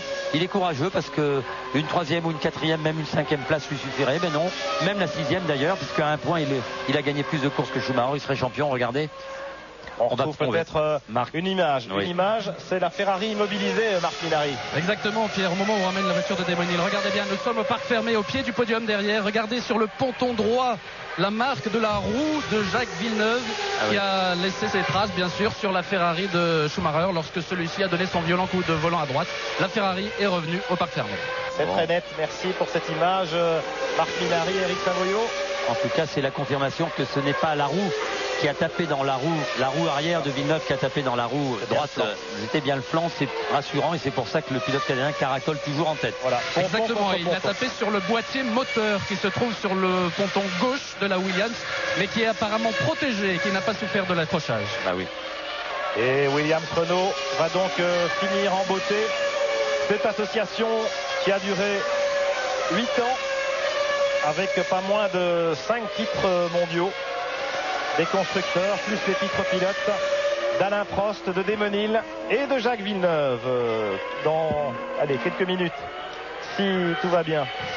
Le premier champion du monde, Williams Renault, étant évidemment en 92, le premier titre mondial d'ailleurs du constructeur français, avec Nigel Mansell, le Britannique, qu'on a revu avec plaisir. Oui. Ici à Jerez, il est revenu pour la grande fête que Renault donnait hier pour ses adieux à la Formule 1. Oui, sans moustache. Sans moustache, qui est revenu alors qu'on ne l'avait plus revu sur un circuit depuis sa dernière victoire en Grand Prix. C'était à Adélaïde en 1994, à la fin de la saison. Alors derrière Villeneuve, il y a une grosse bagarre. Oui, il y a de la bagarre. Il y a Coulthard et Hakkinen roue dans roue, les deux McLaren Mercedes, 2e et 3e. Eddie Irvine est 4e, il est revenu à 10 secondes de Villeneuve, il est pourchassé, Irvine, par Berger et Frenzen. Ces trois-là sont dans la même seconde. Et derrière Villeneuve, regardez, il y a une Prost, c'est pas celle de Panis, c'est Nakano qui arrive à suivre Villeneuve sans difficulté. C'est dire si Jacques a adopté un train de sénateur en cette fin de course. Olivier Panis occupe la 7e place avec l'autre Prost, Mugen Honda. Johnny Herbert est 8e avec la Sauber Petronas. Jan Magnussen, le Danois, 9e sur la Stewart Ford. Et Nakano, 10e, à un tour, juste derrière Villeneuve, qui boucle son 62e tour. Il est à 7 tours maintenant de l'arrivée. Et il maintient son avance sur les McLaren Mercedes dans l'ordre. Oui, ça a même augmenté, Pierre. Il y avait 4 secondes, c'est 5 secondes 5. Il a un peu augmenté le rythme parce que je pense que la présence de Nakano dans ses rétroviseurs devait un petit peu on a dû lui dire attaque parce que s'il loupe son freinage Nakano, on va être très embêté. C'est évidemment assez malvenu de la part du jeune japonais Shinji Nakano. En tout cas, quelle course, Pierre. Formidable bagarre. Quel scénario. Alors on l'a vu, ils se sont frottés. Il l'avait dit, mais ils se sont frottés jusqu'au bout, je peux vous dire. Oui, on a vu cette manœuvre de Schumacher. C'est vrai qu'il y a eu beaucoup de discussions après Adélaïde. Vous vous souvenez, on avait vu Damon Hill arrivant très vite sur son concurrent blessé puisqu'il avait tapé avec sa voiture, essayant de le passer tout à fait normalement à gauche. Michael Schumacher l'empêchant de passer à gauche et puis pas de possibilité pour Hill ou de sortir de la route ou de s'engouffrer dans le trou de droite. Et là Michael Schumacher avait rebraqué pour essayer d'intimider Damon Hill et malheureusement les deux hommes s'étaient accrochés et Michael Schumacher était devenu champion du monde. C'est une répétition ici, comme quoi. Une répétition un peu dans l'autre sens. Oui, cette fois, il n'a pas réussi dans sa manœuvre. Et la morale sportive est sauve. On va pas trop attaquer Michael Schumacher, qui est quand même un pilote formidable. C'est évidemment le meilleur pilote du monde intrinsèquement. Et on sait que des champions de ce niveau-là, Jacques, vous êtes bien placé pour nous en parler. Eh bien, il y a un ego énorme. Il y a évidemment dans des situations pareilles avec un tel enjeu, il y a une pression psychologique extrême. Et voilà. Alors donc c'est tout à fait normal la position. C'est normal qu'il ait essayé de l'empêcher de passer, je le trouve. Ça s'est mal passé pour lui, tant pis pour lui, je veux dire c'est la course. Et puis il ne faut pas oublier que l'homme qui est en tête de la course, Jacques Villeneuve, lui est à la fin de sa 2e saison de Formule 1, qu'il est en train d'acquérir une énorme expérience et que l'on peut penser, et je le pense, qu'un jour il sera l'égal de Schumacher. Il ne l'est pas encore, mais l'expérience aidant et les Grands Prix après Grand Prix, il est en train de se forger une solide expérience et c'est un grand pilote ce jeune Jacques Villeneuve. Souvenez-vous de Schumacher au terme de sa deuxième saison en Formule 1, il n'était pas encore ce qu'il est aujourd'hui. Souvenez-vous de Senna ou de Prost après 2 ans de F1. Oui. Eh bien, ils étaient loin du tout. Ou de Jacques Lafitte, Pierre, merci. Jacques Lafitte, je dirais pas ça. Non, il était bon tout de suite. Il était extrêmement rapide. Non, mais en tout cas, c'est une très belle course auquel on assiste. On croise les doigts pour Jacques Villeneuve, évidemment. Villeneuve qui est aussi un peu champion dans l'adversité. On connaît les relations un peu tendues dans son écurie, au sein même de l'équipe Williams. Et ma foi, il a été un peu seul contre tous à un certain stade de la saison. Et on imaginait mal après ce Grand Prix du Japon qui avait tourné allègre pour le Canadien. Très sincèrement, je suis en train de réfléchir à ce qu'aurait pu faire Michael Schumacher pour vous donner quelques idées de mes impressions. Je pense qu'il aurait été en possibilité de laisser passer Jacques qui avait tenté une manœuvre certes périlleuse mais en tout cas qui a réussi, et voyant cela, Michael Schumacher qui n'est pas idiot et qui a l'expérience de la course aurait dû laisser passer son jeune rival qui à mon avis serait sorti très large. Disons que la coup avec Schumacher l'a remis en piste. Il aurait sali ses pneus. Voilà, il aurait sali ses pneus et je crois que Michael Schumacher aurait eu la possibilité le prochain virage de le reprendre instantanément à la régulière, et c'est ça ce que l'on appelle faire de la course automobile. Je crois que quand quelqu'un est à côté de vous, il est important. Qui dédouble. Oui, c'est bien. Et Nakano qui se dédouble sur Villeneuve. Ça doit être la seule fois de la saison qu'il a dépassé Jacques Villeneuve. Espérons que non, Villeneuve tourne, il a préféré. Il surveille ses rétros, il regarde un peu Coulthard derrière. Regardez, il a fait un 23-9, un 26-0 à l'instant. Évidemment, nous sommes à 5 tours du bonheur pour le Québécois. Rien n'est joué, mais je veux dire, il y avait une possibilité pour Michael Schumacher de ne pas stopper sa course là et d'avoir la possibilité après, ce qui était formidable pour nous et pour tous les gens qu'on a, de redoubler Jacques Villeneuve et même au pire de prendre le même risque qu'avait pris Jacques peu de tours avant l'arrivée, puisque de toute façon on l'admet pour Jacques, on l'aura dit pour Schumacher. Regardez le ponton, regardez le flanc de la Williams Renault. C'est là le problème. Les marques de la bête, touchée, blessée. Oui, elle est blessée la bête, elle est blessée mais elle est solide. Elle est solide. La Williams Renault. C'est une très belle image. On ne soulignera jamais assez la fiabilité de ces voitures. Regardez et là, notamment Jacques regarde dans son rétroviseur, il a vu Nakano, il va le laisser passer. La fiabilité extraordinaire. Et regardez, les McLaren sont roue dans roue. Oui, absolument. Toujours Coulthard et Hakkinen dans l'ordre. Ils sont pas loin. Il y a la Jordan Peugeot de Fisichella. Il vient de laisser passer. Ils sont à 1 seconde, 2 secondes à peine. Fisichella n'a rien à faire là, mais va-t-il laisser passer les McLaren? J'en doute. Moi, je pense que Jacques contrôle la course. Oui, moi aussi. Je le vois mal laisser échapper la victoire si près de l'arrivée. Oui, je crois qu'il veut quand même gagner le championnat. Il veut surtout se prémunir. Il a attaqué pour éviter le pire pour lui, c'est d'avoir Irvine. Bien sûr. Voilà, il est pas loin. Hein, regardez, il est là. Hein, donc il suffit de peu de choses. Bon, il reste. Mais je vois mal Irvine aller faire le kamikaze à 3 tours de l'arrivée. Oui, mais quand même, on ne sait pas. Alors les McLaren, il y a David Coulthard là devant Hakkinen. Eux aussi ils veulent gagner, Pierre. Oui, bien sûr ils veulent gagner. Donc ils vont tout tenter pour gagner, mais Fisichella est là, regardez. Et Fisichella fait un peu l'état tampon entre Villeneuve et les McLaren. Et je pense que j'espère que Jacques en a un petit peu sous la pédale. On va le savoir tout de suite au passage de la ligne. Coulthard, le pilote écossais, est un gentleman de la course. Là, vous l'avez vu derrière, on l'a vu au volant. Et qu'est-ce qu'il va faire Hakkinen? Non, il va le doubler. Il essaye. Il essaye, il est gonflé. Ça passe pas. Et Coulthard est un gentleman de la course. Et il prendra pas de risque avec Villeneuve. Il connaît l'enjeu. Il connaît. Regardez, il y va. Et il va passer Hakkinen. Il fait l'extérieur à Coulthard. Bien fait. Bien joué Hakkinen. Oui. Pourquoi Coulthard a un problème? Ben non, il s'était loupé un peu dans le virage précédent. Il avait pris de la poussière. Il a un petit peu sous-viré dans l'épingle. Et Hakkinen, très intelligemment, en a profité en accélérant mieux à la sortie de l'épingle. Mais voilà qui donne de l'air à Jacques Villeneuve qui respire. Villeneuve a maintenant 2 secondes et demie d'avance sur les McLaren Mercedes. Il y a toujours la Jordan Peugeot de Fisichella entre eux. Fisichella qui est évidemment à un tour, en 11e position. Et puis Fisichella qui fait une belle course finalement, il tourne rapidement. Ils ont été très décevants. À ce stade de la course, il est dans le rythme. Très décevant aux essais. On pensait ici que la Jordan, les moteurs Peugeot, serait merveilleux ici. On est un peu déçus. C'est un peu comme à Budapest, un peu le même, c'est vrai. Le même verdict avec le même genre de piste, le même genre de revêtement. Oui, enfin c'est quand même un peu plus rapide ici. C'est étonnant. Les Jordan Peugeot qu'on n'a pas vu du week-end. Effectivement, Fisichella est là, il est à peu près dans les temps. Mais la course est faussée dans la mesure où Villeneuve n'attaque pas, n'est pas tout à fait à son rythme. Non. Et je vous parlais de la fiabilité extraordinaire de ces moteurs V10 Renault, toute la génération des moteurs RS. On en est à la 10e version presque. Et ils étaient véritablement incassables. Renault a mis la barre très haut. Vous savez que Pierre, là c'est aussi la 200e, ça sera le 200e Grand Prix et victoire en Grand Prix pour les freins en carbone de Carbone Industrie. Il faut le signaler, c'est le 200e Grand Prix 200e succès de l'entreprise française Carbone Industrie qui fournit la plupart des écuries en frein carbone. Dernier tour, 23-9, 26-3. Vous voyez, ça fait un peu l'accordéon. Il y a des écarts. Hakkinen est deuxième maintenant. Hakkinen a 1 seconde 7. Il n'a pas de problème, il va doubler là certainement. Oui, Hakkinen va doubler. Ah oui, parce que lui, il veut gagner. Ah ben oui, il n'a jamais gagné. Il a jamais gagné. 96 Grand Prix sans gagner. Alors Hakkinen, mettez-vous à sa place. Lui, il va peut-être prendre moins de gants que David Coulthard. Il va pas prendre de gants, je peux vous le garantir. Et Villeneuve aura peut-être intérêt à s'écarter. Il va pas prendre de gants. Il va falloir d'abord qu'il dépasse. Un petit survirage là. Oui. Fisichella heureusement l'a vu in extremis.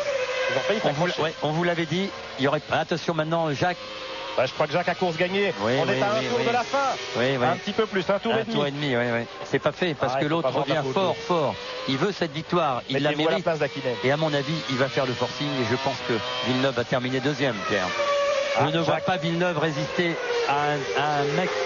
Un type comme Mika Hakkinen. Un Finlandais volant. Ah oui, le Finlandais très courageux. Assoiffé. Ou alors il en a encore un peu sous le pied. Jacques, on va le savoir tout de suite, mais il va rester 2 tours à parcourir, Pierre. Un tour à parcourir. Attention, il a gagné. 68e passage de la ligne. Jacques Villeneuve. 1 seconde devant Mika Hakkinen. 1 seconde 2 dixièmes devant Mika Hakkinen. Coulthard est 3e. Irvine 4e, Berger 5e, Frentzen 6e. Figurez-vous que les 6 premiers sont groupés en moins de 5 secondes après 68 tours de course. C'est bien la preuve que Villeneuve a adopté ce rythme de sénateur dont on parlait et qu'il est en mesure de résister et de réagir face au retour de Mika Hakkinen. Mais Hakkinen évidemment est capable aussi de prendre tous les risques dans ce dernier tour. Attention le freinage, l'endroit où on peut éventuellement tenter cette manœuvre qui a réussi tout à l'heure à Jacques Villeneuve, champion du monde de Formule 1 en 1997 au terme de sa deuxième saison de Formule 1. J'ai peur de l'attaque de Mika Hakkinen sur Jacques Villeneuve. Attention, rien n'est joué. Mais Hakkinen est il est regardez là, c'est le dernier freinage après cette courbe. Est-ce qu'il va y aller? Il est capable d'y aller. Est-ce que Jacques va rester à droite? Il y va. Jacques le laisse passer. Et je vous l'avais dit. Hakkinen va gagner sa première victoire en Formule 1. Formidable dénouement. La Formule 1 se porte bien, Pierre. Et quelque part, on se demande si Villeneuve n'a pas eu le fair play. Et Coulthard attaque. Attention, Coulthard attaque. Il va être deuxième. Oui. Et Jacques Villeneuve s'incline. Chapeau. Chapeau à Jacques Villeneuve. Je vous propose d'écouter l'ovation du stand. Jean Berger et quel finish. Berger a essayé de se faufiler sur le podium mais il n'y est pas parvenu.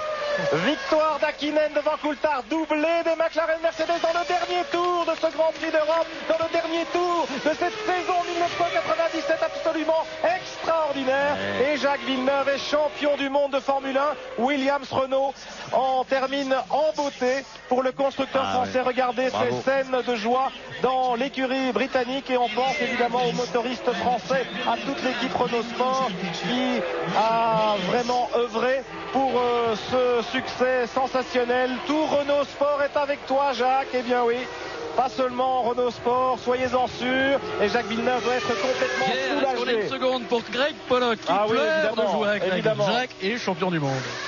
Oui, les champions du monde, je pense qu'il a vraiment fait une course superbe. Et puis il a joué le jeu. C'est évident qu'il a laissé les McLaren passer. C'est super. Magnifique. Bravo, on file au podium. Oui, on file au podium. On va se retrouver au pied de ce podium très émouvant, n'en doutons pas. Dans quelques instants, en direct sur TF1. Ne le manquez pas tout de suite. Podium final de cette saison 1997, victoire de Mika Hakkinen, deuxième David Coulthard et troisième Jacques Villeneuve, champion du monde de Formule 1.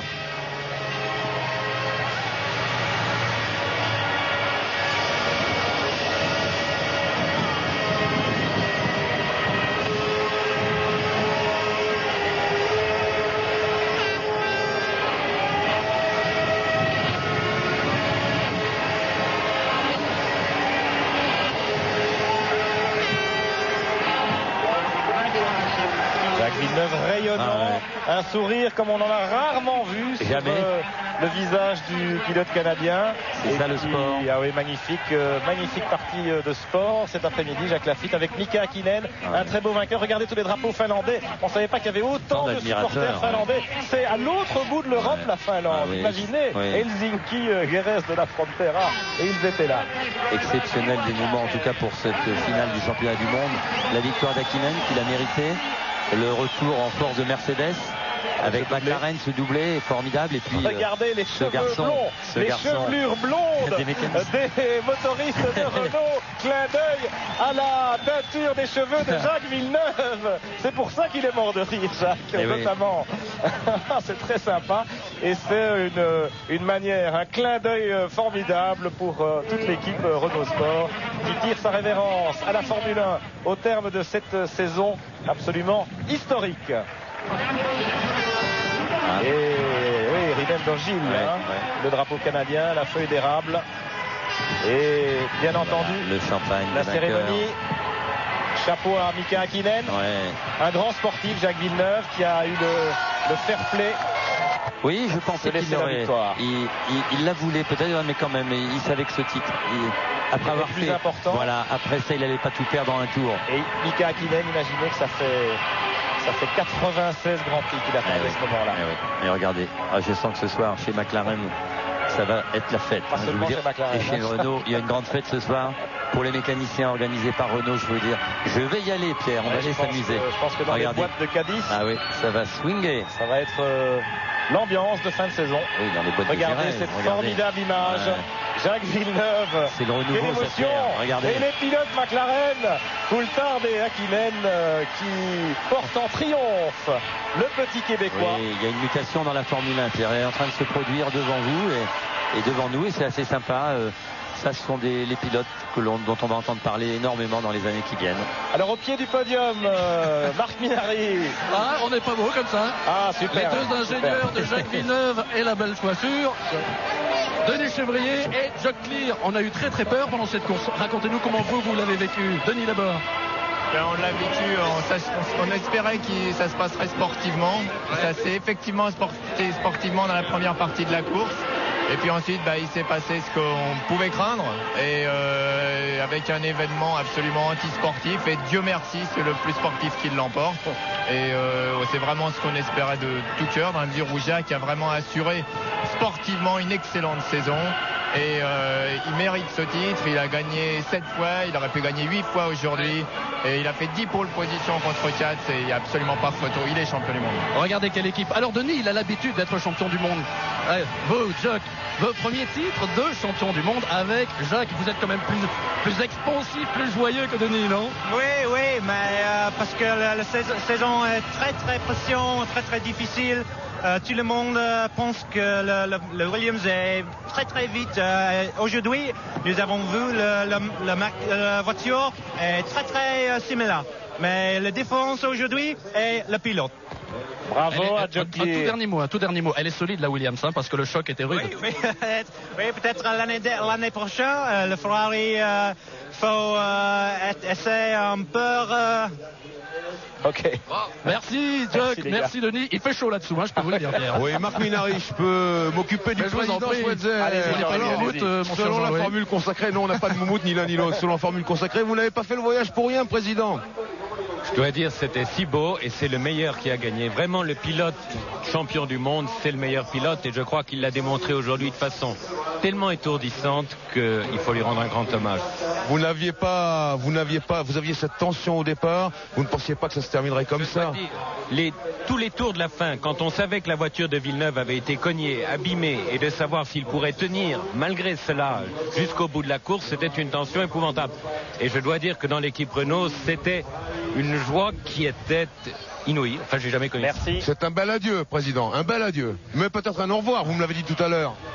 C'est en tout cas un au revoir. Allez, ce n'est qu'un au revoir. Bien, merci président Schweitzer. Alors qu'il y a le vainqueur ici avec Marc Minardi. Le patron Ron Dennis. What a day, a win for Mika. Une victoire pour Mika, enfin. Merveilleux, ce doublé. Eh bien, je pense que Jacques mérite vraiment d'être champion du monde. Il a fait un super boulot. On était un petit peu inquiet d'être concerné par cette bataille pour le titre. Mais terminer premier et deuxième, c'est vraiment une fin de saison formidable qui nous permet de terminer troisième au classement des constructeurs. Merci Ron Dennis, Marc Minary. Je vous propose tout de suite de voir le portrait du champion du monde, Jacques Villeneuve.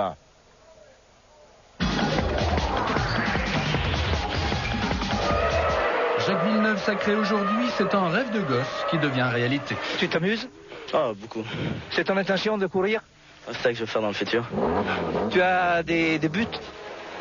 Ah, d'arriver champion du monde.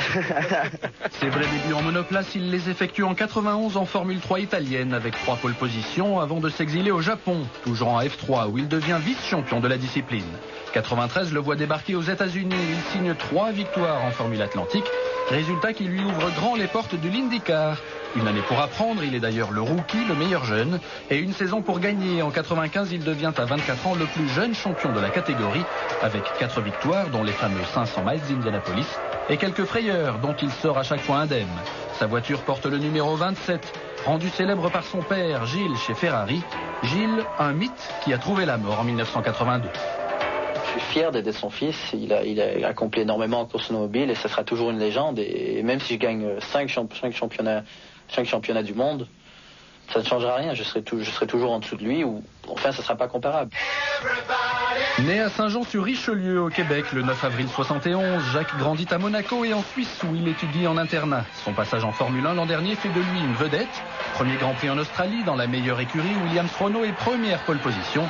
Il terminera la course et la saison deuxième derrière son équipier Damon Hill. Cette année présenté comme favori du championnat, il a longtemps fait la course derrière Schumacher et sa Ferrari avant de renverser la situation, puis de penser tout perdre au Japon voici 15 jours et enfin d'être sacré cet après-midi. En Bermuda et t-shirt, avec ses petites lunettes ou ses cheveux teints en blond, et surtout avec son esprit sportif et son franc-parler, Villeneuve faisait déjà souffler un vent nouveau sur le championnat du monde. Aujourd'hui, Jacques vient d'inscrire son prénom au livre d'or de la F1. Eh bien voilà le signe de ralliement. Et oui, c'est la perruque de Jacques Villeneuve. Non, c'est celle que Renault a distribuée à la fin de ce Grand Prix pour honorer le pilote québécois. Je vous propose maintenant de regarder ce clip, ce très beau clip, sous forme d'hommage à Renault, qui l'a bien mérité. Renault qui est champion du monde et qui nous dit au revoir. Le gros con de service. Il est champion du monde, il n'est pas content. Connard. Coupez. Laisse-moi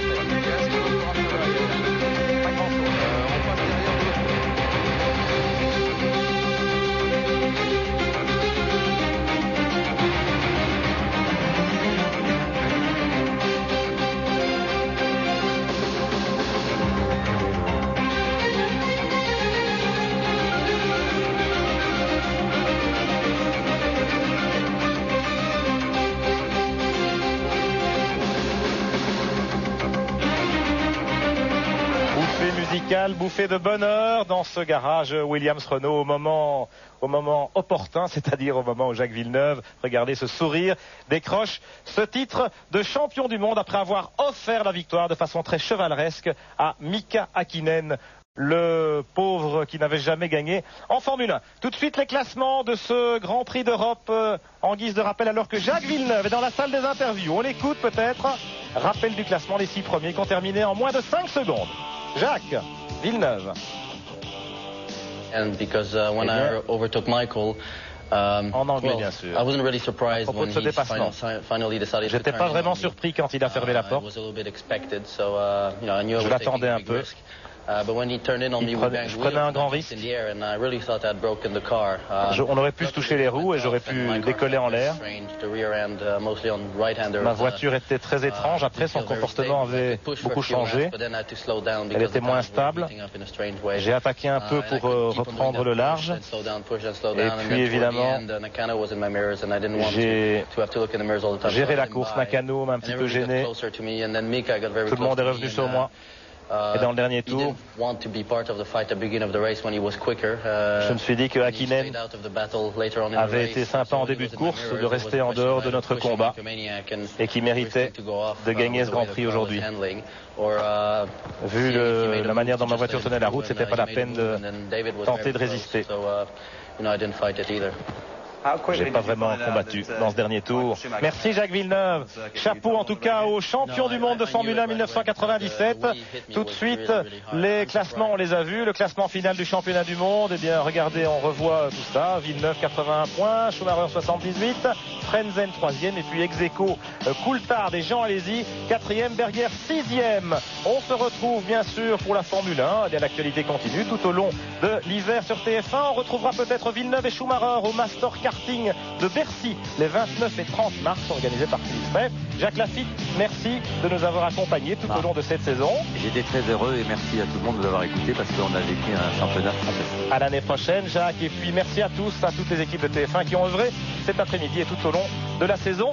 Vous savez qu'il y a encore F1 Magazine demain soir pour raconter tout ça et on se retrouvera dans Automoto tout au long de l'hiver pour l'actualité de la F1. Merci à tous, bonne fin de journée sur TF1.